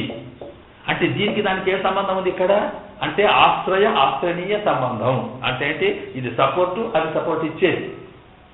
కనుక నారాయణ అంటే నారములకు అయనము అంటే ఈ మొత్తం నారములకే చెప్పినారు, వీటన్నిటికీ కూడా వాడే ఆధారము అన్నప్పుడు ఇప్పుడు మీకు ఏం తెలిసింది? మనం అంతా వాడి మీద ఆధారపడి ఉన్నాం. వాడు మనకి హెడ్, వాడు మనకి యజమాని, వాడు మనకు పతి. మన పతి విశ్వస్య ఆత్మేశ్వరగం శివమన్నారే సకల లోకాలకు పతి. ఆయన మన ఆత్మకు కూడా ఈశ్వరుడు నియమించేవాడు ఆయన్ని. ఎందుకంటే అందరం వాడి సంబంధి, కుటుంబం మనది ఆయన. అప్పుడు ఏమైపోయింది? నారదులకు ఆయన మనవాడు అన్నప్పుడు ఆయన యజమాని, ఇక్కడ వీళ్ళు దానికి సంబంధించిన వస్తువులు. అతను స్వామి, ఇది సొత్తు. అతను తండ్రి, ఇది కొడుకు. అతను రక్షిస్తున్నాడు కనుక ఆ రక్షించేవాడు, రక్షింపబడేవాడు. ఇక్కడ ఇక నారాయణ అనేటువంటి మాటలో ఈ లోకములో ఉండే వస్తువులకి మనకి పరమాత్మకి ఉండే సంబంధం ఏమిటో చెప్తుంది. నవవిధ సంబంధం అని 9 రకాల రిలేషన్ అంటారు. ఎందుకు రిలేషన్? కన్న వాళ్ళని ఏమంటాం? తల్లి కంటుంది కనుక ఆమె మాత. ఇక్కడ పరమాత్మను సృష్టించాడు కనుక అతను మాత. అతను తండ్రి రక్షిస్తాడు కనుక ఏది అవసరం తను ఇస్తాడు కనుక అతను తండ్రి. కనుక పరమాత్మను రక్షిస్తున్నాడు కనుక అతను పిత. అలాగా మనకి ఏదో సహకరించి ఎప్పుడంటే అప్పుడు చేస్తాడు కనుక అతను భ్రాత అని చెప్పి త్వమేవ మాతాచ పితా త్వమేవ బంధుశ్చ గురుస్త్వమేవ అని జ్ఞానాన్ని ఇస్తుంది వాళ్ళే కదా. తెలివి ఆలోచనలు ఎవరికైనా వస్తున్నాయి లోపలికి మత్త జ్ఞానం అపోహ నుంచి భగవద్గీతలో ఎత్తాడు అర్జున నీకు జ్ఞానం ఊహాంతం నావలే వస్తుంది వాడు ఇవ్వకపోతే ఇక్కడ థాట్ రాదు నేను మర్చిపోయినా నాకేమో గుర్తుకొస్తలేదంటాం ఎప్పుడు వస్తుందంటే వాడు ఇచ్చే వస్తే లేకపోతే వాడు స్విచ్ ఆఫ్ చేసేది ఎక్కడికి వస్తుంది లైటు కనుక అలాంటి స్థితిలో ఉన్నది ఇది ఈ నారాయణాది మాటలో ఇన్ని అర్థాలు ముందుకొచ్చే అవకాశం ఉంది కనుక అది నారాయణ అనే శబ్దము ఏ వస్తువునికి ఏమిటో పరమాత్మ ఎట్లా ఉన్నాడు అది ఎక్కడ చెప్పినాడు అది మళ్ళీ ఇంకో చోట చెప్పినాడు సర్వమునకు గొప్ప అంతరు తృష్ట్వా తదదు ప్రవిశతు తదదు ప్రవిశ్య సత్య దాంట్లో చేరి దాన్నే సపోర్ట్గా ఉండి అట్లా ఉన్నాడు అనే మాట నారాయణ దాంట్లో వస్తున్నది అని అంటూ ఈ నారాయణ దానికి ఒక మీనింగ్ చెప్పి తత్పురుష సమాసం అంటాం ఈ తత్పురుష సమాసం చెప్పడంలో ఏమిటి ప్రత్యేకత అంటే ఇక్కడ వివరిస్తారు తర్వాత ఇప్పుడు మనం తెలుసుకోవాల్సింది ఒకటే నారాయణ అన్నాక 2 మాటలు ఉన్నాయి నారాయణ నారం అంటే ఏమిటి అయనం అంటే ఏమిటి తెలిసి ఈ రెండు కలిపినప్పుడు ఈ సమాసం 2 రకాలు చేయొచ్చు ఒకటి దాన్ని తత్పురుష సమాసంగా ఇది అయిపోయింది దీనికే నారాయణ అంటే ఈ తత్పురుష సమాసం వల్ల ఏ అర్థం చేస్తుంది అంటే ఆయన మనకి యజమాని ఆయనకి అంతా ఇక ముందు వస్తుంది మనం వివరించుకుంటాం ఇక రెండవ అర్థము దీనికే మాట మరొక అర్థం వస్తుంది బహువ్రీహి సమాసం అని బహువ్రీహి అంటే ఏమిటి ఇది అంటే అన్య పదార్థ ప్రధానం అంటాం అన్య పదార్థం అంటే ఈ 2 పదాలు ఉన్నాయి దీంట్లో ఇందులో ఈ పదం అర్థం కానీ ఈ పదం అర్థం కానీ 2 కాక ఇంకేదో వాడి అర్థం ఇందులో వాడికి ప్రధానం వీడికి కాదు అంటే ఈ 2 కూడా వాడికి అటాచ్ అయి ఉందన్నమాట మనం అంటామే ఇక్కడ నువ్వు కాదు దొరవు నువ్వు కాదు మా అందరికీ దొరవు ఇంకోడు ఉన్నాడు ఇది బహువ్రీహి బహువ్రీహి అంటే అర్థం ఏంటి అందులో 2 మాటలు ఉన్నాయి ఇప్పుడు ఈ తత్పురుషులేమో ఆ 2 మాటల్లో మొదటి దానికి లేదు రెండో దానికి అన్న దానికి పాటు ఉంటుంది ఆ వస్తువు ఫలాదాన్ని అని చెప్పింది ఇందులో అట్లా కాదు జీతి మరి ఏ వస్తువు ఈ సమాసం కలపడం వల్ల ఏ అర్థం అయితే వస్తుందో ఏ పదార్థం యొక్క పేరు అయితే వస్తుందో ఆ పేరు అనేది జీతి కాదు దాన్ని కాదు మరి ఎవరిది ఇంకెవడు ఇది నా వస్తువు కాదు నీ వస్తువు కాదు ఎవరిదో అన్నట్టుగా ఇది బహువ్రీహి వస్తుంది దానికి ఆ మాటలోనే ఉంది బహు అంటే బాగా వ్రీహి అంటే ధాన్యం కానీ దాని అర్థం ఏంటి బాగా ధాన్యములు కలవాడు ఈ బాగా అనేది వాడు కాదు బాగా అనేది ఇందులో మీనింగ్ లేదు ధాన్యము కాదు అది ఈ 2 కలవాడు ఇంకో ఉంటాడు ఓనర్ కనుక ఇక్కడ ఏంటంటే బహువ్రీహి ఎవరికి ఉన్నావో బహువ్రీహి అని అర్థం అక్కడ అట్లాగా ఇది 2 పదార్థాలు ఉన్నప్పుడు ఆ 2 మాటలు ఉన్నప్పుడు 2 మాటల యొక్క అర్థం ఏదైతే ఉందో పదార్థం ఆ పదార్థం దేనికి దానికి ఇండిపెండెన్స్ లేదు దేనికి ఆధారపడి లేకుండా ఈ 2కి ఓనర్ బహు ఉంటాడు వాడు ఎవడో వాడు పెట్టుబడిదారి కావచ్చు వాడు లేకపోతే భూస్వామి కావచ్చు ఏదైనా కావచ్చు అందువల్ల భూమి రైతు దున్నటోడు ఎవడున్నా వీటికన్నిటికీ ఉన్నవాడు వాడు ఉంటాడే అలాగా ఇది బహువ్రీహి అంటాం కనుక ఇక్కడ ఏమైపోయింది నారములు మనమంతా నారములకి అయనం ఆశ్రయము యహ ఎవడో సహా వాడు ఈ సంస్కృతంలో యహ ఎవడో సహా వ్యస్త యహ సహా అని ఉంటుందన్నమాట అంటే ఈ బహువ్రీహి వల్ల దీనివల్ల ఏమవుతుంది ఇప్పుడే అర్థమైపోయింది ఇక్కడ మనం ఇంతమంది ఉన్నా ఆశ్రయం ఉన్నా వీటికి మూలమైన వాడు ఒకడు ఉన్నాడు అని చెబుతూ ఆ పరమాత్మ తత్వాన్ని బహువ్రీహి సమాసం చెబుతుంది దీనివల్ల ఏమిటి అనే దానికి మళ్ళీ కొన్ని లక్షణాలు అక్కడ చెబుతారు ఇక అవన్నీ మనం అప్పుడే చెప్పుకుంటాం కనుక దీన్ని ఇక్కడ వివరించడం లేదు కనుక నారాయణ అనే శబ్దంలో దాన్ని సమాసంగా చేసి 2 పదాలుగా విడదీసి వాటిని 2 రకాల తత్పురుషగా బహువ్రీహిగా 2 అర్థాలు 2 రకాలు చేస్తే తత్పురుష అని చెప్పడం వల్ల కొన్ని సంగతులు బహువ్రీహి అని చెప్పడం వల్ల మరికొన్ని సంగతులు మొత్తం నారాయణ అనే మాటకి అంత ఏదైతే మనం ఈ వేదములో చెప్పినటువంటి పరమాత్మ తత్వం మొత్తం ఉందో అదంతా స్పష్టంగా ఆ శబ్దం వల్ల తేలుతుంది కనుకనే ఇలాగా సృష్టి స్థితి ఇలాగ ఎన్ని భగవతత్వాలు ఎవరు చెప్పుకున్నాం అంతర్యామిత్వం ఈశ్వరత్వం చగుడత్వం బ్రహ్మత్వం ఆనందత్వం రసజ్ఞత్వం అన్నీ ఉన్నాయో అవన్నిటికీ నారాయణ అనే మాట ఉంది కనుక మనం నారాయణ అంటే సర్వవ్యాపకుడైన సర్వకారణమైన సర్వశక్తివంతుడైన సర్వరక్షకుడైన సర్వానికి పతి అయినటువంటి సర్వమైన పరమాత్మ అనంత వస్తుంది కనుక ఈ నారాయణ అనేది అన్నిటికీ అందువల్లనే మనకి ఎక్కడ చూసినా కానీ మనకి వేదాల్లో చెప్పిన నారాయణ ఏ సర్వం చెప్పి ఏసే సర్వభూతాంతరాత్మ దివ్య ఏకో నారాయణ అని అలాగా ఆ నారాయణ సూక్తాల్లో మనం చెప్తున్నాం నారాయణ ఏవ ఆసీత్ నేషాన అని చెప్పేటప్పటికి శివశ్చ నారాయణ చక్రశ్చ నారాయణ సర్వం అంటే అన్నిటికీ ఎన్ని అందులోకి వస్తాయి కనుక నారాయణ పేరు చెప్పి అలాగా చిత్త చివరికి విష్ణు సహస్రనామంలో కూడా ఆయన అన్ని పేర్లు చెప్పి ఆఖరికి అయితే ఆర్ధావిషన్నాశిలాచీత అని చెప్పి నారాయణ శబ్దమాత్రం విముక్త దుఃఖాభవంతి అంటే మొత్తం ఎన్ని రకాల అంటే నామస్మరణ చేసిన నారాయణలోనే ఇవన్నీ పేరు నారాయణలోనే ఇవన్నీ విప్పితే వెళ్తాయి అంతే కనుక ఈ నారాయణ శబ్దమే నిజంగా పరమాత్మకి అసలు పేరు. అందువల్ల మా నారాయణ శబ్దాన్ని చెప్పే మంత్రమే అసలు మంత్రం. కనుక ఈ ఒక్కొక్క మాట తోటి ఏర్పడే ఒక్కొక్క గుణంతోటి ఒక్కొక్క నామంతో ఏర్పడేటువంటి మంత్రం అయితే ఉందో అది ఒక్కొక్క పనినే మీకు చేస్తుంది. కానీ ఇది అన్నిటికీ సంబంధించిన మంత్రం కనుక అది ఒక్కసారి టోటల్. అందువల్ల ఆల్ ఇన్ వన్. మనకి ఏది కావాలంటే అది అందులో వస్తుంది. కనుక ఈ నారాయణ శబ్దంతో ఏర్పడినటువంటి ఓం నమో నారాయణాయ అనే అష్టాక్షరి మంత్రం యొక్క మనం దాన్ని సిద్ధి చేసుకుంటే శబ్దశక్తి అనేది శబ్దం వల్ల అర్థం వేరు, అర్థశక్తి వేరు. ఈ శబ్దం వల్ల వచ్చేది అసలు ప్రొడక్షన్ బలం వచ్చేది శబ్దమే. కానీ దాన్ని రిపీట్ చేయడం వల్ల వస్తుంది. కానీ ఆ శక్తి మనకు సాధారణ వస్తువు నుంచే పుడుతుంది. కానీ అలా పుట్టినప్పుడు ఏం జరిగింది చూడండి. సామాన్యంగా మన ఏంటి 2 జగముఖరాలు వాటి ఇట్లా వాటి కొట్టి దాంట్లో నుంచి ఒక వెలుతురు వస్తుంది. వెలుతురు వచ్చేది దాంట్లో ఇచ్చే ఒరిపిడి వల్ల. కానీ ఆ వెలుతురు వల్ల మనం ఏమేం పనులు చేసుకుంటామో అవన్నీ దాన్ని ఉపయోగించుకుంటున్నామే, అది అర్థం. కనుక ఈ అర్థముల వల్ల అప్పుడేమవుతుందంటే ఆ శక్తిని ఉపయోగించుకున్నప్పుడు ఆ అర్థం అంతా బాగా తెలిస్తే ఇంకా ఆనందం పొందగలుగుతాం. కనుక ఇక్కడ నారాయణ అనేటువంటి మంత్రమే మీకు ఏది కావాలనుకుంటే అది. ఇక మీరు ఏం కోరుకుంటారో ఏది కావాలనుకున్నా సరే దీనికోసం అక్కడికి దానికోసం ఇక్కడికి ఎక్కడికి పోవాల్సిన అవసరం లేదు. ఇది మొత్తం కూడా ఒక్కటే పెద్ద ఇప్పుడు అదేంటి ఒక పెద్ద సూపర్ మార్కెట్ ఉన్నదే, ఏది పడుతుంది అన్నీ అక్కడ దొరుకుతాము. కనుక ఇది సూపర్ మార్కెట్ పేరు నారాయణ. అందువల్ల అది అక్షరం చేసుకుంటే సరిపోయింది. ఇంకా నీకు అన్నీ వస్తాయి. ఇది కాకపోతే అక్కడిక్కడ కాబట్టి ఆ విషయం వేరు, మన సంగతి వేరు. అది చెప్పాలి వేరు కనుక చెప్పడానికి కోసం చెప్పారు. కనుక ఈనాటి మన కాలక్షేపంలో తెలుసుకున్న అంశాల్లో పరమాత్మ తత్వం తెలుసుకున్నాం. వేదములు మాత్రమే పరమాత్మను మనకి ప్రతిపాదిస్తాయని తెలుసుకున్నాం. అలాంటి వేదములు పరమాత్మ తత్వాన్ని గురించి ఏమేమి చెబుతున్నాయో వాటి యొక్క స్వరూప రూప గుణముల గురించి కొద్దిగా దాన్ని అర్థం చేసుకుని అవన్నిటికీ గుర్తుగా ఉండేటువంటి శబ్దమే నారాయణ అని. ఈ నారాయణాన్ని పిలిస్తే అన్నిటిలో ఉంటుందని చెప్పి అది ఎట్లా ఉందో మళ్ళీ ఇక్కడ అప్లై చేయడం కోసం ఆ నారాయణ అనేటువంటి మాటని 2గా విభజించి నారాయణయ దాంట్లో అయ పక్కకు పెట్టి నారాయణ తీసుకొని నారాయణ అని చెప్తే ఆ నారాయణాన్ని శబ్దాలు 2 కలిసేటప్పుడు కలిస్తే సమాసం అవుతుందని ఆ కలయికలో 2 రకాల కలుపుడు. ఇట్లా కలిపితే ఒక అర్థం, అట్లా కలిసి ఒక అర్థం వచ్చి ఈ 2 రకాల అర్థాలు కలిసినప్పుడు మొత్తం తత్పురుష బహువ్రీ సమాసం అనే వీటి వల్ల కలగడం వల్ల మొత్తం వేదాల్లో చెప్పిన పరమాత్మ తత్వం అంతా కూడా ఈ నారాయణ అనే శబ్దంలోనే వస్తుంది అనేది ఎప్పుడైనా అర్థం చేసుకొని ఆ నారాయణ శబ్దముతో ఏర్పడినటువంటి అష్టాక్షరి మంత్రమే సకల శక్తి ప్రదాతై సర్వార్థములను సర్వకోరికలు నెరవేర్చేది. కనుక దానికి మంత్ర రాజమని పేరు. రాజును పట్టుకుంటామా, సేవకుడిని పట్టుకుంటామా, అది మన కర్మాన్ని బట్టి ఉంటుంది. అది భగవత్ కృప.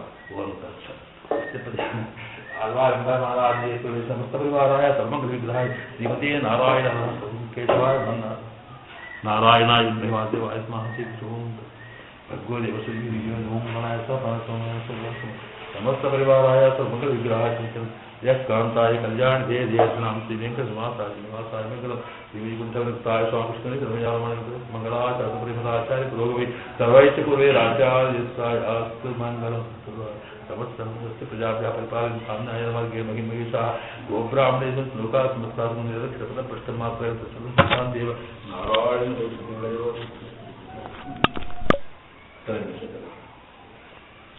అది